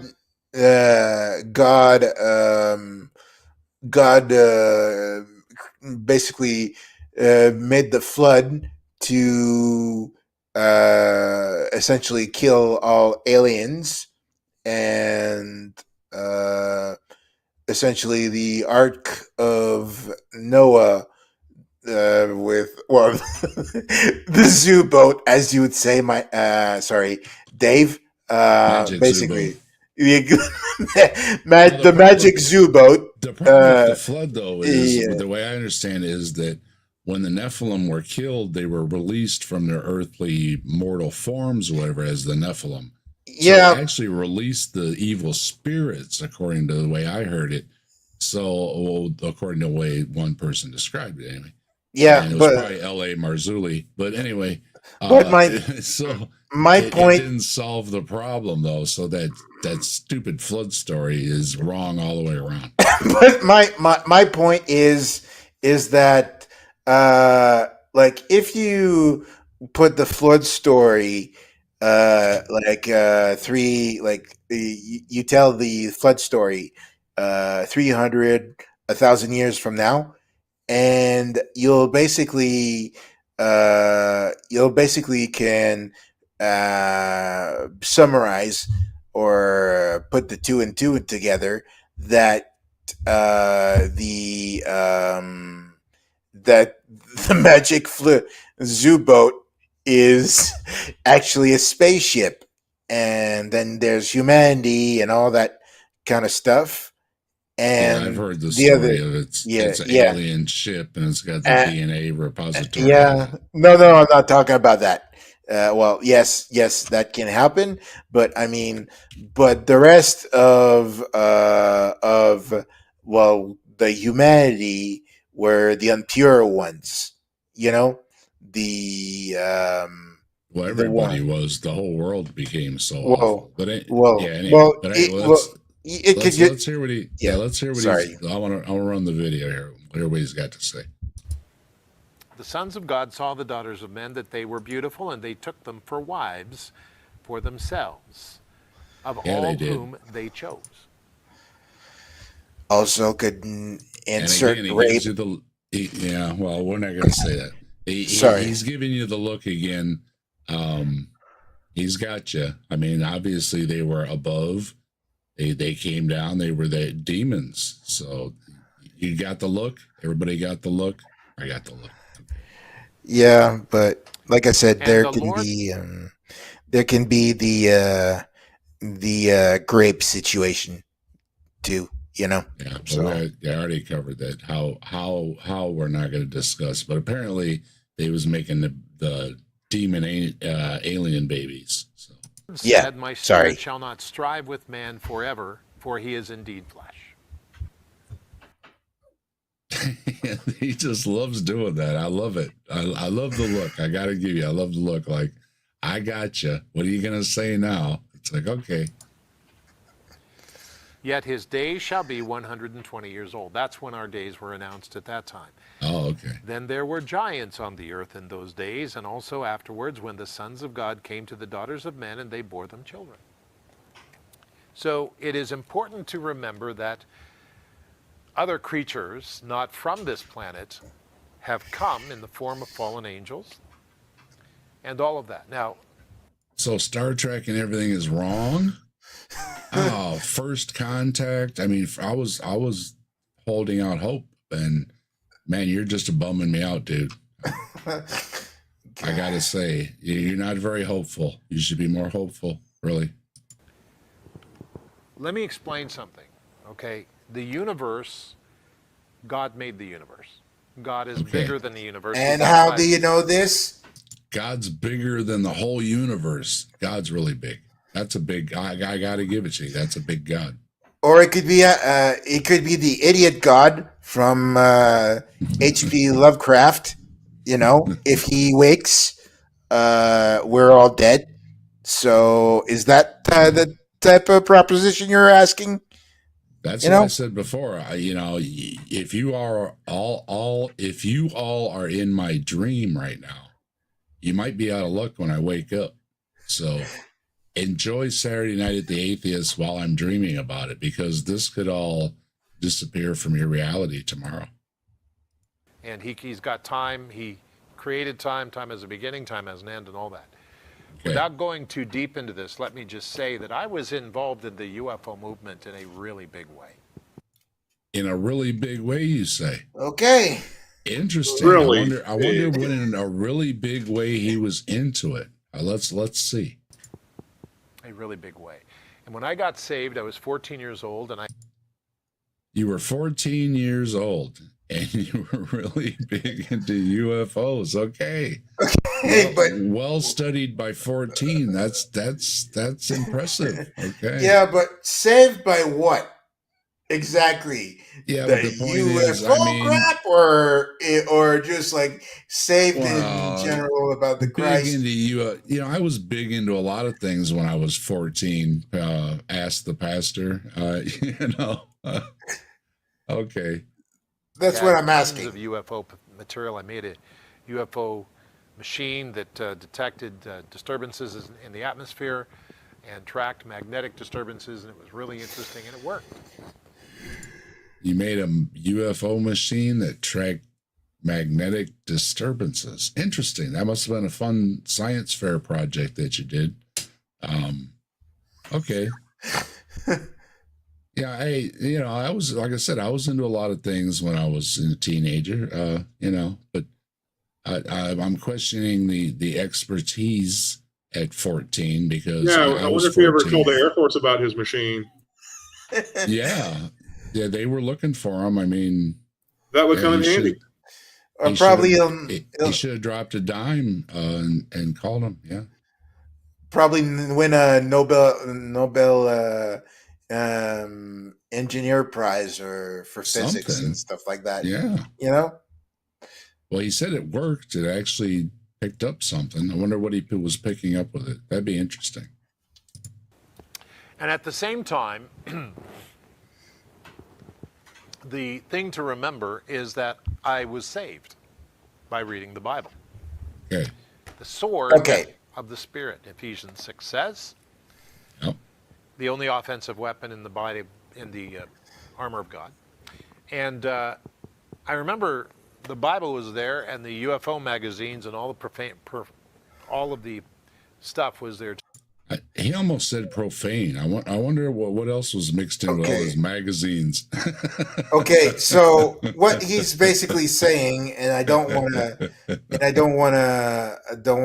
like insult Mike here, but it's just basically I was an alcoholic, drug addict of any type of mind, and I was basically saved by the book of of the Bible, and that's basically what he's basically saying over here. And I just anyway. And well, I don't have anything against that. I've always spoken before that I support AA and all those kind of things. I wish it would have worked better. I lost my brother to alcohol, and if anything works and you're still here, we can talk about religion while you're still here. I'd rather. Now my brother wasn't religious, but whatever. I would like to just talk to my brother, and I can't. So yeah. I know. If you have a problem, get some help because somebody will miss you like I miss my brother. I'm just saying, like condensing, like what you're not saying. This guy's a little intoxicated, are you? No, but what I'm just basically like the narrative that Ask a Pastor is trying to pull here is basically like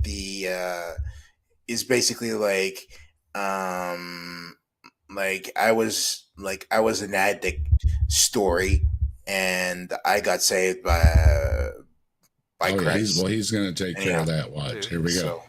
And I remember thinking, I'm going to read some of these UFO stories before I go to bed because this is fascinating. I'm sure the aliens are going to come down and attack and all that stuff. Then I saw the Bible, and I had just gotten saved that week. And I remember the Holy Spirit, I can now say it was the Holy Spirit, putting in my mind, what do I do before bed? Do I read the Bible or do I read the alien stuff? I wanted to read the alien stuff. But I looked at the Bible and I said, I should read the Bible. Picked up the Bible, I read it, and I fell asleep. When I went to sleep, about 3 in the morning, I got up. I woke up. Somebody woke me up. That's what I'm saying. See? When you read something and then you go to bed and you have a dream about it, surprise, okay? There was I like to cover cryptids and aliens and a lot of that stuff. And make sure if you're not subscribed at the Grassman Chronicles, the link is in the description below, along with a lot of other great links. One of the things about these stories is many times, and some of the big stories about these abductions, is that they were reading a story, or they had just watched a movie, seen a movie, a TV show, something right before they went to bed. Now, yeah, you're setting your mind up to think about something before you go to bed, and that's where like lucid dreaming and a lot of those things come into play. Because yeah, if you think about something or something's on your mind, it just might show up in your dreams. So every time I hear this, I always do the big ugh, because when the story starts, I was reading the Bible. Then I fell asleep and woke up, and guess what he's going to have? Some kind of an experience. Well, of course you are. You were just reading about it in the Bible. My body was taken over by the Holy Spirit. No, you don't say. What? Yes. Really amazing that this happened in your dream. It's just amazing. And in the corner of my room, there was a demonic force. I want to tell you something. It was nasty. And I remember thinking to myself, I should be terrified. Why am I not afraid? I should be totally terrified. Standing in the corner. It had a shroud on him, and it had a long stick. Very scary. And yeah, Barry is, I know Joe was doing that tonight. And, he said, hey, I wasn't trying to step on your toes or anything. It was just when we could do it. And it's like, well, that's, I'm not worried about that kind of stuff. There's only so many hours in the day, right? You can't expect to have, all the time to yourself. But appreciate you stopping by, Birius. And of course, Joe's a friend of the channel. And his links are in the description below. And talking about the power of suggestion, if he read his Bible, like before to go to bed, who do you think, what do you think the hypnotical suggestion might look like more? Like Jesus. Like Jesus or any character of the Bible. So he's got the power. He when you read that, you get like this magic power from the magic words. So yeah, he's gonna have the magic power. Watch. He was standing there with it held out, as if he was dominating. And I got up, and I should have been absolutely terrified, but I wasn't, because the Spirit of God was taking over. And I went right up to it, and I looked in its face, and it didn't have a face. It had blackness. There was no face. That was difficult to look into his face when he didn't have no face. Isn't that a Billy Idol song, Eyes Without a Face? And I heard the Spirit of God say, get out. You cast out a demon. Wow. I've read about that in a book somewhere where, oh yeah, it's probably that book you were reading about casting out demons. Okay. Yeah, that's not a coincidence at all. Okay. Get out. To which it pulled its stick back and it backed out through the wall. Chased it off. I remember thinking, I should be terrified. What happened? What's going on? Yeah, you probably should have wet yourself or something. I mean, you just had a demon in your room. I mean, I might be freaking out a little bit, okay. And the Spirit of God took me and got me back in bed, and I went back to sleep. The Spirit of put you back into bed. Yeah, I don't think you ever got out of bed. I think there's where the problem is. I think you were in bed the whole time. That's my, okay. And I thought, no, that's an interesting thing, an interesting story, because I thought maybe I just dreamt that. You think? You think? Yeah. Yeah, you think? Yeah. I got a bulb couple of moment, stories right? where like I had like real life memories and stuff like that, but it was just me sleeping, you know? Sure. And like, I'm not trying to prolong the program, but it like it happens. And Hmm. so it's like Absolutely. That's whatever. what I'm saying. You had a dream after you're reading the Bible and you cast out a demon in your dream. And sure, I fully accept that. I just don't accept the part where you physically actually did anything. I think it was all in your dream. I remember Because, as a younger child, like, early elementary, having dreams where I get out of bed and roam around in the dark room, and the dark bedroom is pretty much just like my regular bedroom. And, I have like things jump out at me and scare me and things like that. Never once did I say, "Oh, I think that was the Holy Spirit coming over me." It was just a dream. Yeah. I still have And dreams it's about possible. my house Well, and stuff. I guess, sleepwalking is possible too. But you're still basically dreaming.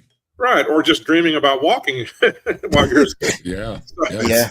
These things are possible and very common. Yeah. Not a revelation, asked the pastor guy. So what else you got? He's got a good one here coming up. We gotta let him finish up here because this is a good one. How would you know that? What's interesting is this. My bed was hanging unchanged because it was the 70s, and I had shag carpet and a bed hanging on chains. Woo. Now,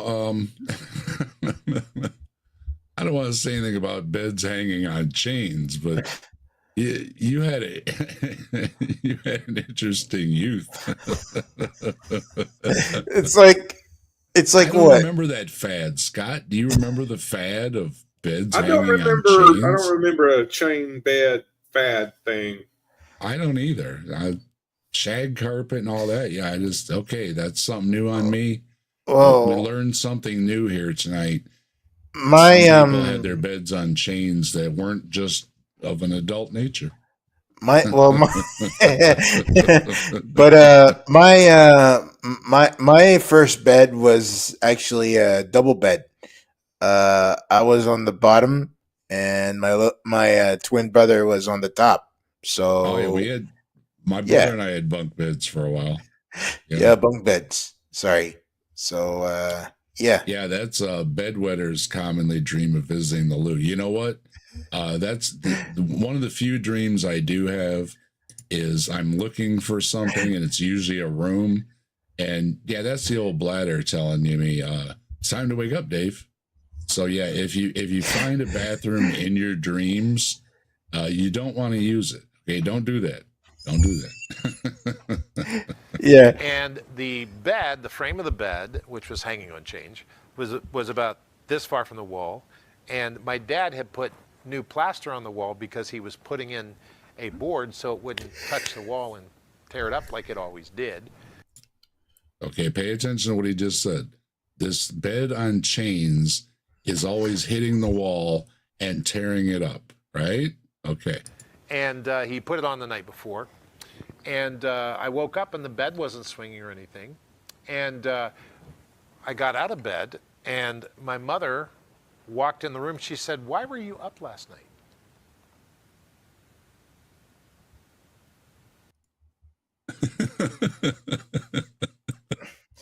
Okay, pause for He's dramatic got the effect. look that kills.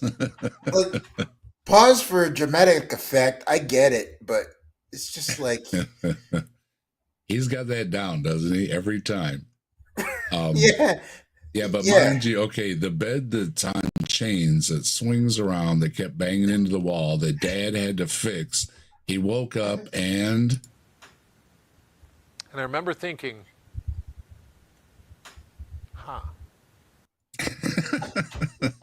What?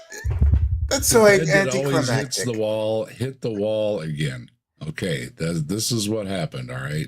Basically, he went to bed, and whatever happened, he's in a swinging bed that had been damaging the wall that his dad had previously fixed, and he woke up and maybe he had a crazy dream and was moving around. Maybe he got up and doesn't remember it, and the bed moved. The bed hit the wall again. Bad idea to hang the bed so close to the wall, Dad. All right. Yeah. I was up. I looked down and there was a hole in the wall. A hole in the wall where the bed had swung. It really happened. Yeah. You didn't give me the look. What happened to the look? That should have been another look moment. As a result of that, I was stunned, and I took all of my UFO stuff, tore it up, and burned it in the fireplace. Well, there you go. And I realized God spoke to me and said, this is demonic. Where did God speak to you in any of that to get rid of your UFO stuff? Did I miss something? We were sleeping, demon in the room, told the demon to leave. The bed that always damages the wall damaged the wall. And talk about bias, because you could easily just use that justification to get rid of your Bible. Or there you go. Or in the meantime, he could have probably went to church that Sunday, or like it was probably was on a Sunday, and basically during that period, you could also have that type of experience. And in the meantime, and you'll probably just kind of have a bias of, okay, this stuff is evil, burn it. So it's like, well, that's why I'm not seeing the, what is it, causation, correlation, and all the things coming into play here. It's like, There's no connection between one thing and the other. Yeah, nothing in that dream though was about UFOs. You know what I mean? He didn't even have a dream about UFOs where that was the message, right? The message was a demon, not UFOs. Well, what I'm what I'm saying is that between the dream and the action of burning of burning your UFO stuff, there is a lot of stuff that that's kind of like the space in between that's kind of missing in the story. Did he burn the Jello in the refrigerator? I mean, it might have been the Jello. I mean, I totally missed it. And look, there's the look. We captured the look. We've got the look here.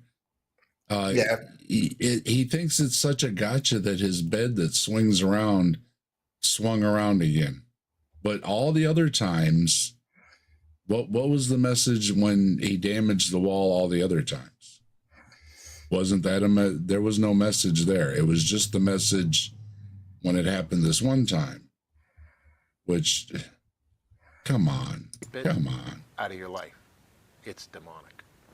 Okay. So I have lived that way since 14 years old, and I love the Bible. I've always read the Bible.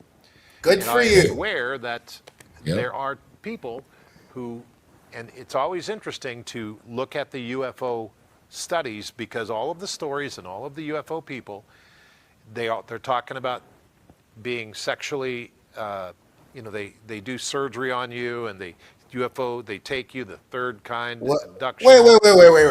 Wait. Are you talking about the Star Trek Green Lady trope and all the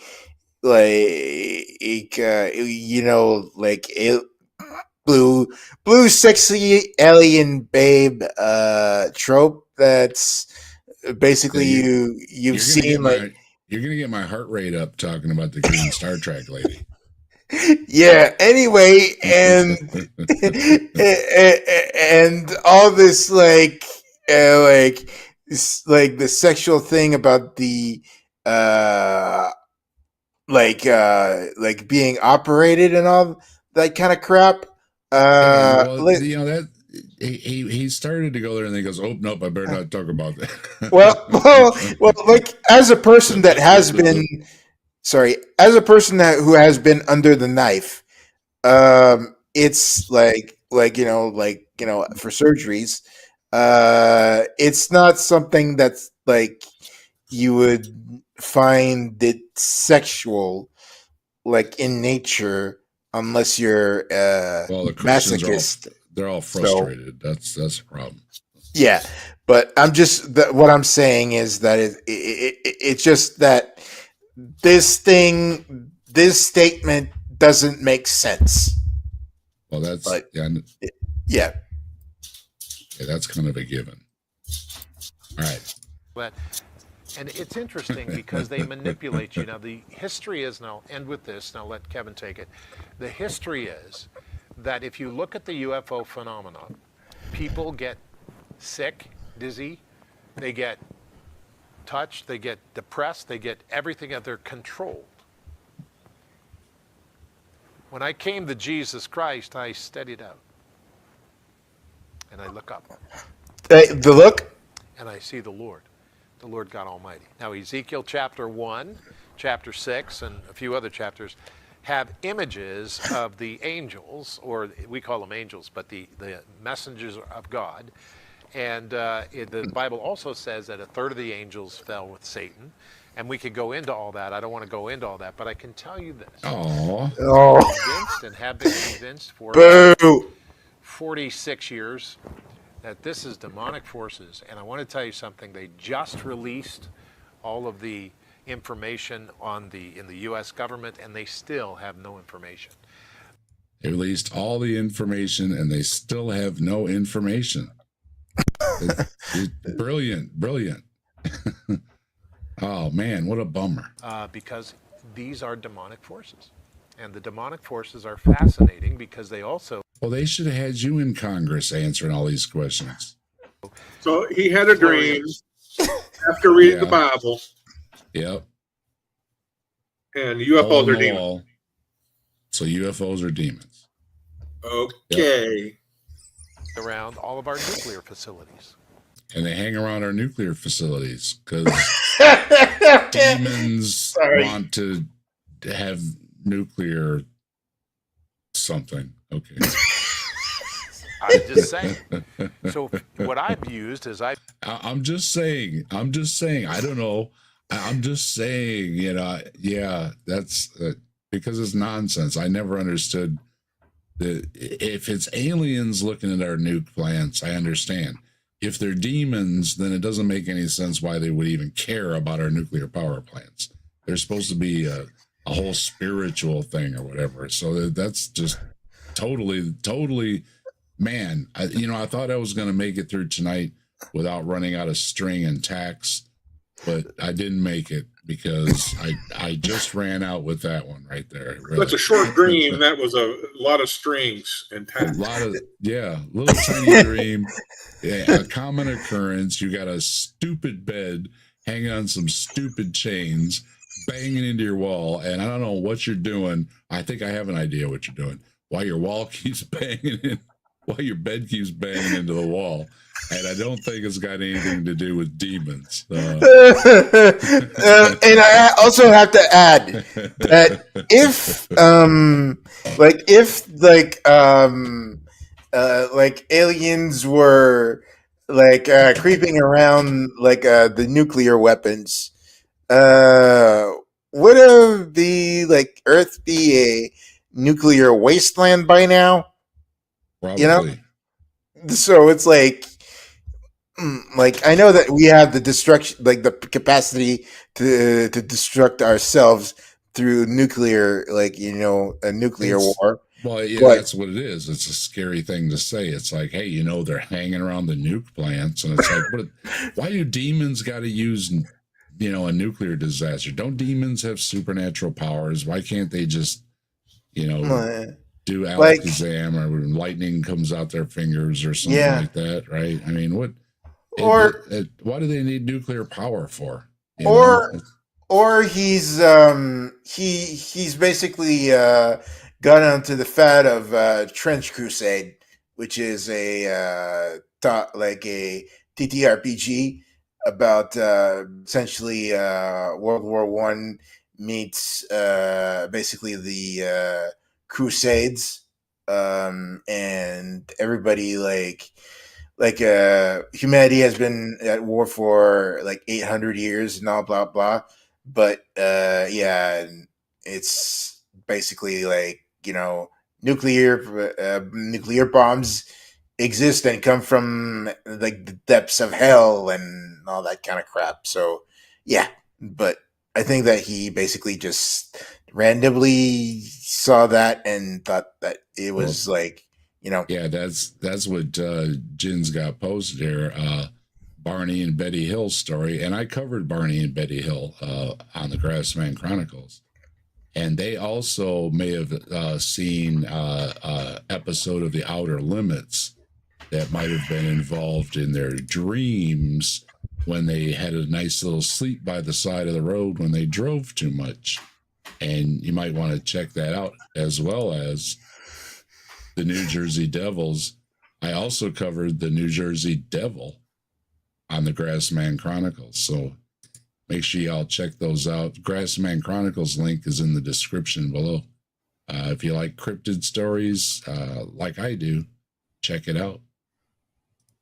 And Joe, hello, Joe. Joe here must have been victorious in the debate. I take it for granted because I know how awesome you are and everything. I'll check that out later. All right, we're gonna give him the last word here, and we're gonna be wrapping it up. Use this as seeing what man's up to, and I see if there's demonic forces flying around over there and messing. Well, there you go. So that's what I believe. There you go. And well, the look wasn't there, but we got a there you go. See, I just threw some things out there about, you know, some conspiracy things about, oh, there's a UFO by a nuke plant. And hello, Randy, how you doing? And Barry as he was, yeah, I'm sure Joe did a great job. He always does. And your bed rocking around into the wall, and well, there you go. Right? UFOs are demons. It's, yeah, you made me run out of string. I thought I was going to do okay. That's what I know. It didn't work out. And I can have many places in the Bible where that's what it says. Ask a pastor. I think you're telling the Bible. I don't think so. I think you're not telling. You're kind of telling on yourself, but you're kind of telling us something that you don't really want us to know. But hey, you know, we're sex positive here, so yeah. Mess around with this stuff. It's demonic. There you go. Oh, okay. I don't gotta- understand how he. Okay, let's say aliens are demonic. Okay, so you read a magazine about UFOs that doesn't talk about them being demonic. It talks about them being maybe from outer space, and here's the evidence, and here's what people say the quote unquote alien did to them, or what have you. How in the hell is a demon going to get at you? Just through reading. I guess they have their boogeyman kind of story about how demons get to you, but it just doesn't make any sense. Okay, they're demons. None of it does. I've covered a lot of this stuff. The same thing with the UFOs always crashing into our planet because they're piloted by demons. Now, first of all, why do demons need UFOs? Why are demons coming from above? Aren't the demons down below? What do they need the UFOs for? And then why do they keep crashing them? Why are they such bad pilots? Why is Satan putting demons into machines that they're just going to crash because they don't know how to fly? And why do they care about pushing your chain link bed into the wall? That's kind of petty, if you ask me. It really is. I mean, you know, Dad put a lot of thought into this cool hippie idea of suspending your bed, although I don't think that's where he got the idea from. I'm sorry. My mind just goes nothing to burger of other a things. story. This is a guy who wants a demon story so bad, but all he can come up with is I had a dream about this ugly thing in the corner, and UFOs are demons. Yeah, I'm blaming his stupid dad for making the stupid bed hanging on chains. That's what I'm going to blame this whole thing on. Your dad totally ruined your childhood making that stupid hippie bed hanging on the chains that scared the crap out of you. That's probably what it was. It probably, caused bad dreams or something because the stupid bed was moving around and stuff. I don't know. I don't think I would like that if, I was always banging into the wall in the middle of the night. I don't know. Something wrong with the design there. I was really into UFOs when I was in the 70s. Read a bunch of cool pulp magazine stories, they're supposedly nonfiction and everything. It was great. It was interesting to think about. I always loved it when I heard or read about UFO stories. Then one day, Mom made us go with her shopping to Safeway in Benton, Arkansas. And I go to this section where they had these books. And at that time, there were a lot of books that were on these carousel kind of book stands. And I would go through those while she was shopping, and I would just read through them. And I read this one book. I picked up this one book about UFOs where the guy said, well, UFOs aren't aliens, they're demons. And I read along, and I thought, well, fuck you, mister. I put up the book up, and I went on and continued to read my UFO stories. But essentially, I don't think I was ever inhabited by demons. I just outgrew UFO stories. Yeah. And I think that was a more exciting story than this guy could tell. Various says I have a broadcaster's voice. If you like hearing my voice, Various, you can check out my narration of the Lobsterist video that I have posted. And it's a hoot. It's a hoot. Yeah, it's amusing, and you can hear me speak for about 40-45 minutes. Scott enjoyed it. Some other folks enjoyed it. I didn't, but I'm gonna check it out. Check it out. It's fun, and I'm trying to take advice. People have said they enjoy hearing my voice, and that I should do something. And so I thought, well, this be something to do. Practice. See what people think about how I do a reading. As far as off the cuff, like this stuff is fun, but doing topics off the cuff isn't really my thing. But if I can read something, that I prefer, because when I do my videos and everything, I've got a script and everything in front of me. Have you ever? Other folks do it better than I do, and I prefer to have it wrote out. Have you ever recorded yourself sincerely saying, "Luke, I'm your father"? No. Maybe you should. Maybe you should give that a try someday. Prepare mentally and just sincerely, and just as with enough sincerity and feeling as you can, just say, "Luke, I'm your father." Should I say it through a fan, like when we were kids? Maybe. I would experiment with different modalities. So Dave, I saw that we had like another video, although I know that we're probably not gonna get it through. What is it about actually? I've got like a half a dozen more of them. I always have more videos. Mostly these videos were summing up what he just said here. We've got a couple of them talking about it's all demons, and I even had the one, we might come back to it, although it's from a bigger channel, but it's the same guy that was doing the numbers stuff the other week. He's got a thing about Bible explains UFOs as demonic logs. It's right there in the Bible, so. You might want to check out the demonic logs in the Bible. I missed that one, but after a few suppers at some iffy diners, I've had some demonic logs. Demonic, yeah. I think we've all suffered from the demonic logs. So apparently, it's in the Bible. It was a new one on me, but yeah, I always have extra stuff, and that's why a couple times we've we've done revisits to some of the stuff because I had extra videos, and I think Mike wanted to revisit that one fellow that we covered, so he's still on a revisit list. And as far as next week, Saturday night at the Atheist, I've already got that picked out. I came across somebody, and I left a comment, and they commented back, and I decided right then and there, okay, well, we're going to do a review on you. Yeah. And I got it already irritated Mike.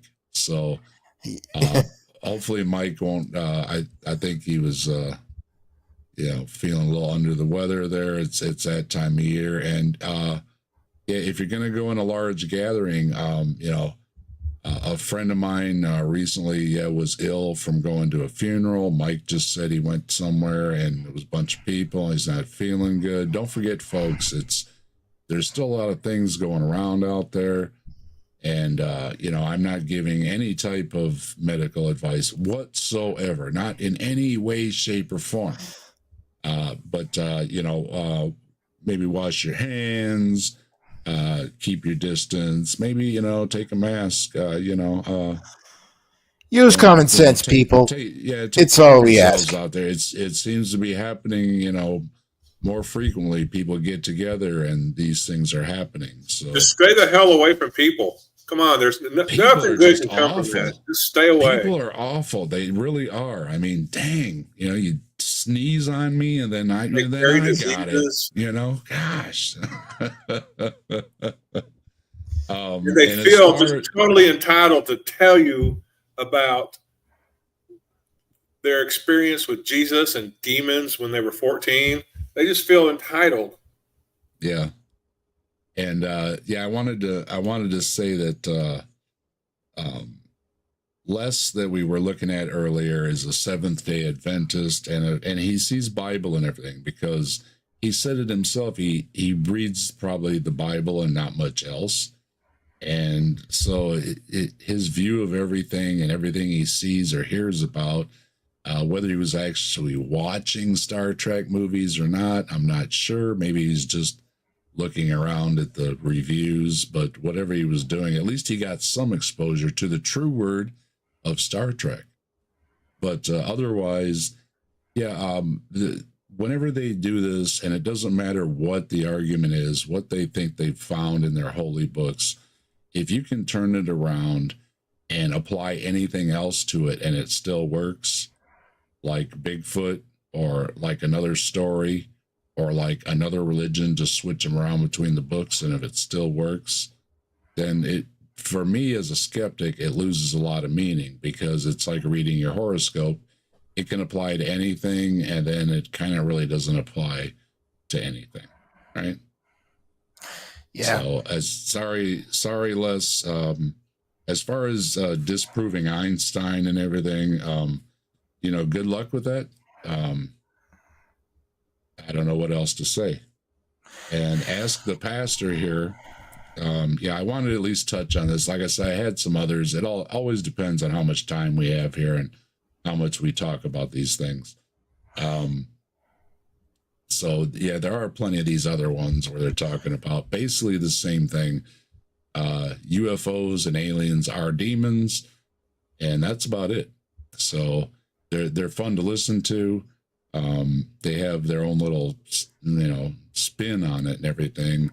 And they throw in a lot of things like, they blame evolution and, all these things. Well, even I think Les even blamed science fiction on evolution earlier, right? So yeah, it's the religious stuff, they want to throw that out. It's evolution's fault. That's why we got science fiction movies, and these kids. These kids are watching Star Trek. What are we going to do? Yeah. So it becomes kind of silly, right? It's a satanic panic of sorts. That's all it is. It's a bunch of nonsense. Well, guys, thank you very much for having me. And all right, Chris. I hope that I wasn't too chatty, and also I didn't want it to do like explicit content too much, and I hope I didn't offend anybody. Keep it in your pants, Chris. Come on now. Yeah, I know, but still, Good talking to you. All right. Just remember, stay away from people, Chris. Just stay away from them. Stay away from people. Yeah, they're just awful. All right. Okay. All right. And so Scott, and thanks for hanging out with me all night, Scott. No problem.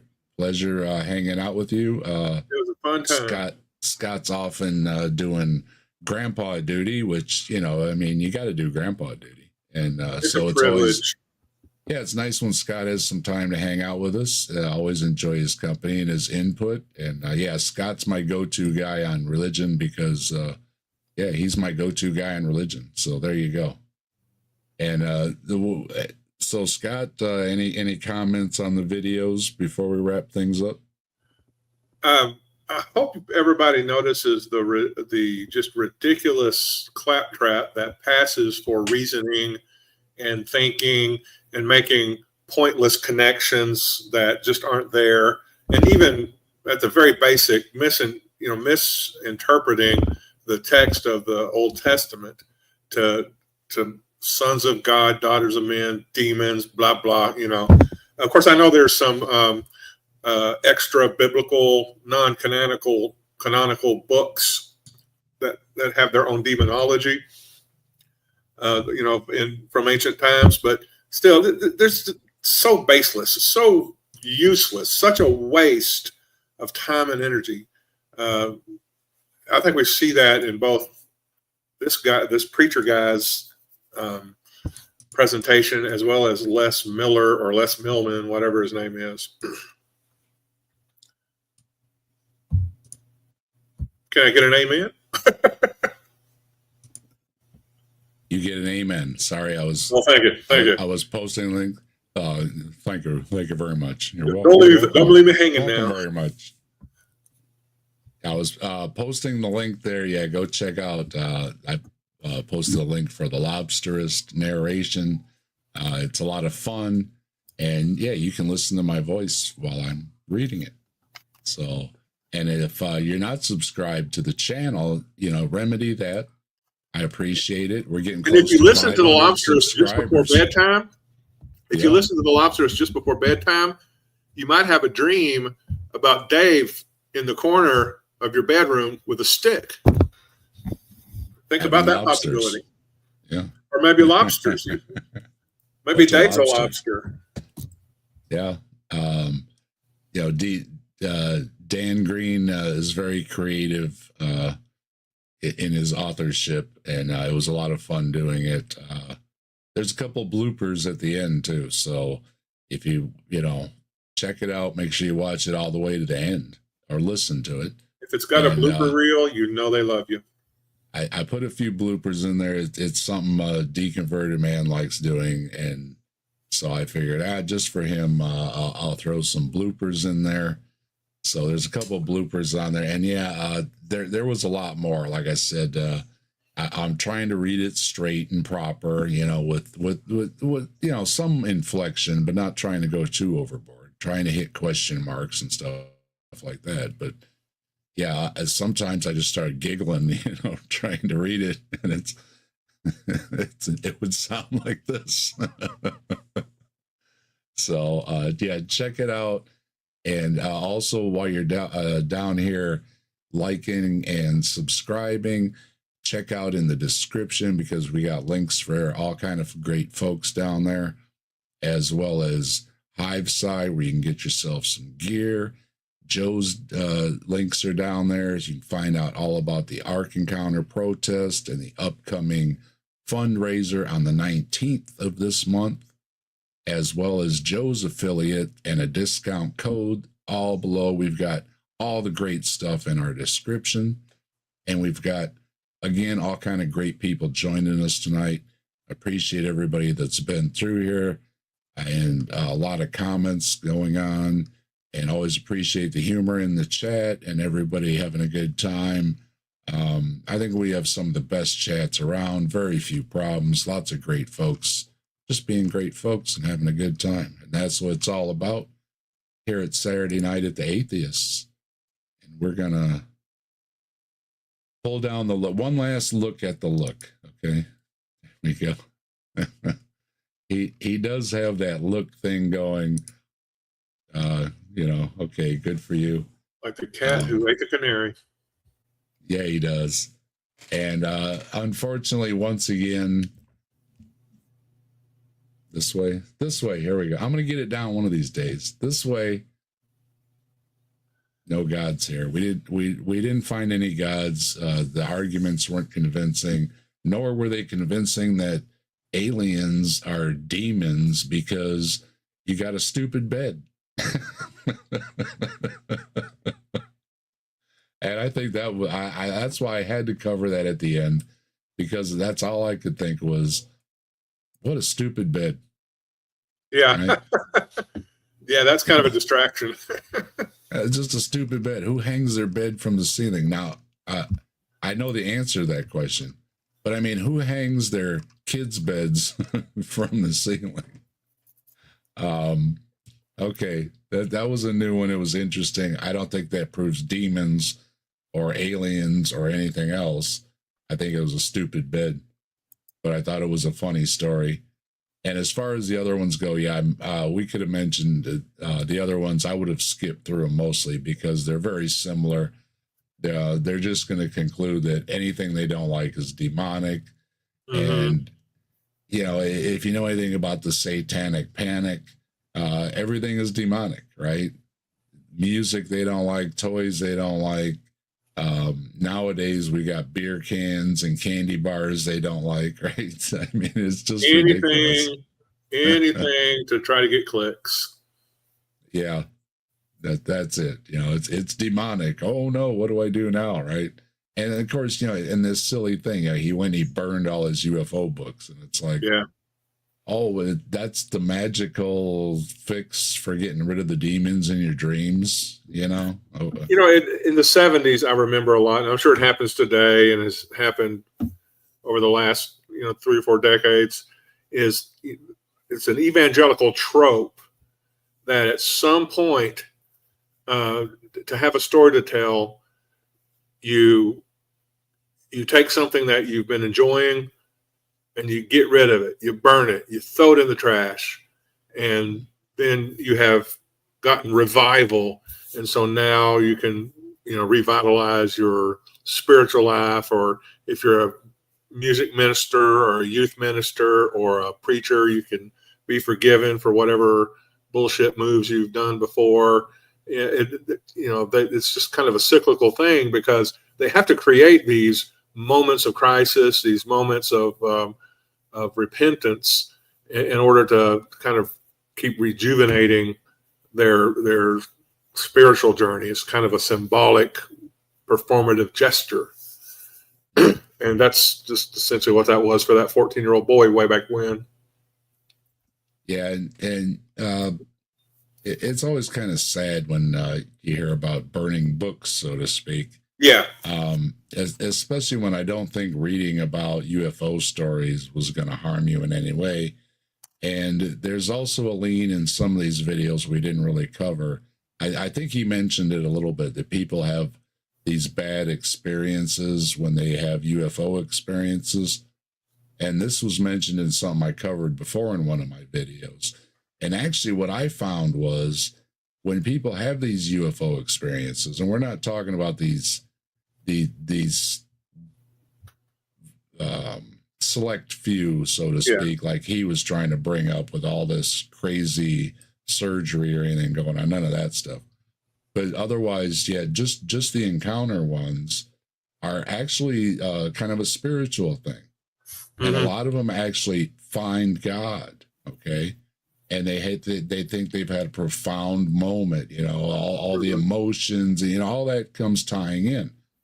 And there's a lot of lean from a lot of these videos I saw, and I've covered it before, that somehow these encounters are also demonic because they're telling people Jesus is a liar, which why they're singling out Jesus, I don't know. But all these messages, like, they're just trying to get at Christians, right? Well, I couldn't find any of this. Right. Right. What I found pretty much was the opposite.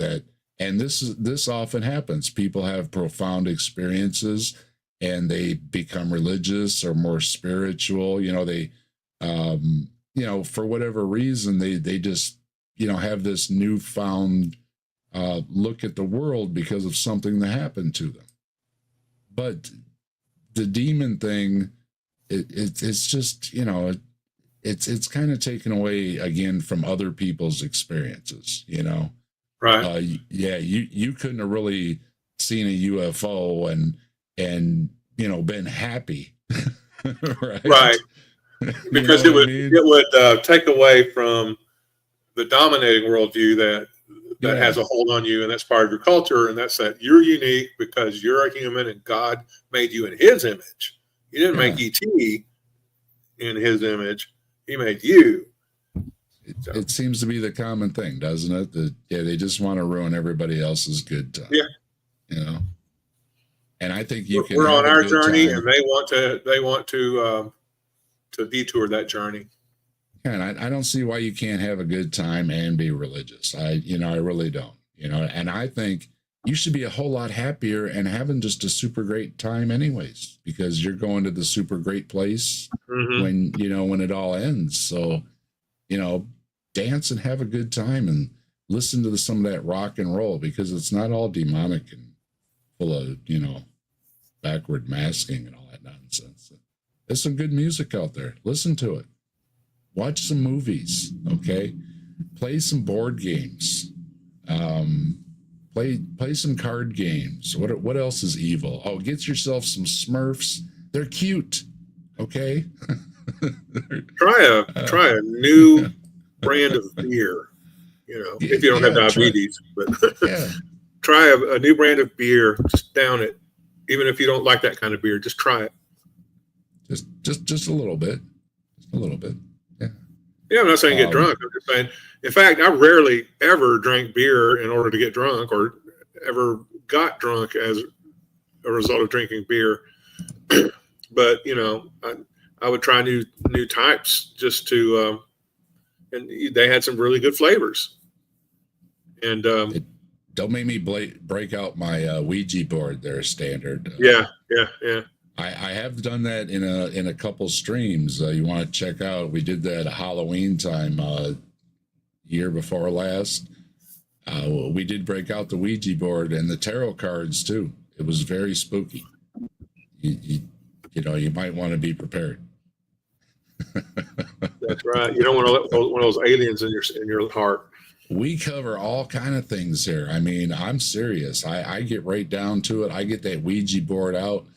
And we were doing all the things and everything, and nothing much happened. I was really disappointed. There's a lot of videos out there, stuff's flying around the room, people climbing up the walls and everything, and I was just playing with a Ouija board. So, I forget. I guess just about all the specifics. Right. Wasn't the Ouija board relatively a modern development, and isn't it just kind of it's not really something from a deep, dark, mystical past? Yeah, it's made by Hasbro or one of the big companies. It's a party favor, what do you call it? You know what I mean? Party game.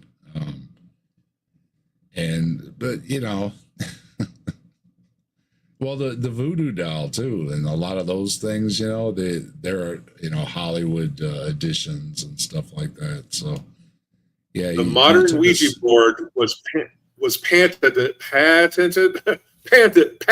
can't say the word patent. Listen, it was patented. I had trouble I'm not going to try on anymore. Chris's show. Let me tell you, getting up early with Chris this morning, I was stumbling on a few words.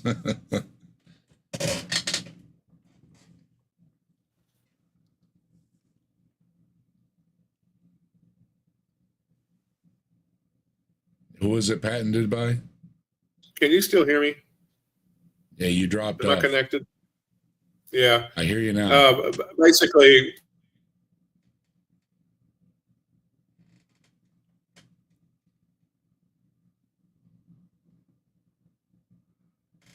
Gonna be dropped off again. We're losing you. See, y'all brought up the dang Ouija board. And now, yeah. Now Scott's having audio problems. Gosh. Darn it. Well, it's time to wrap things up, anyways. That's a Yeah. sign there. The demons are telling us That's right. they don't want to hear about no Ouija boards tonight. So we'll talk about Ouija boards another night. And yeah, we've already got stuff picked out for next Saturday.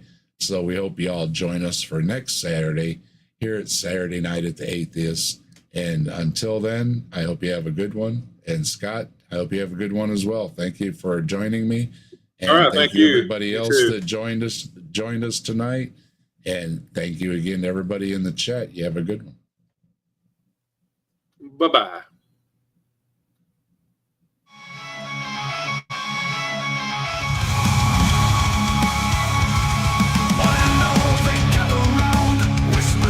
Without a sound, history speaks in tales of lore, knocking at the captive desk's door. Oh, legends live within these walls, silent echoes in the halls, books and stories on the floor, knocking at the captive desk's door. Captive desk, hold our dreams, where reality no myth seems. In conversations quiet flow, the mysteries untold will know.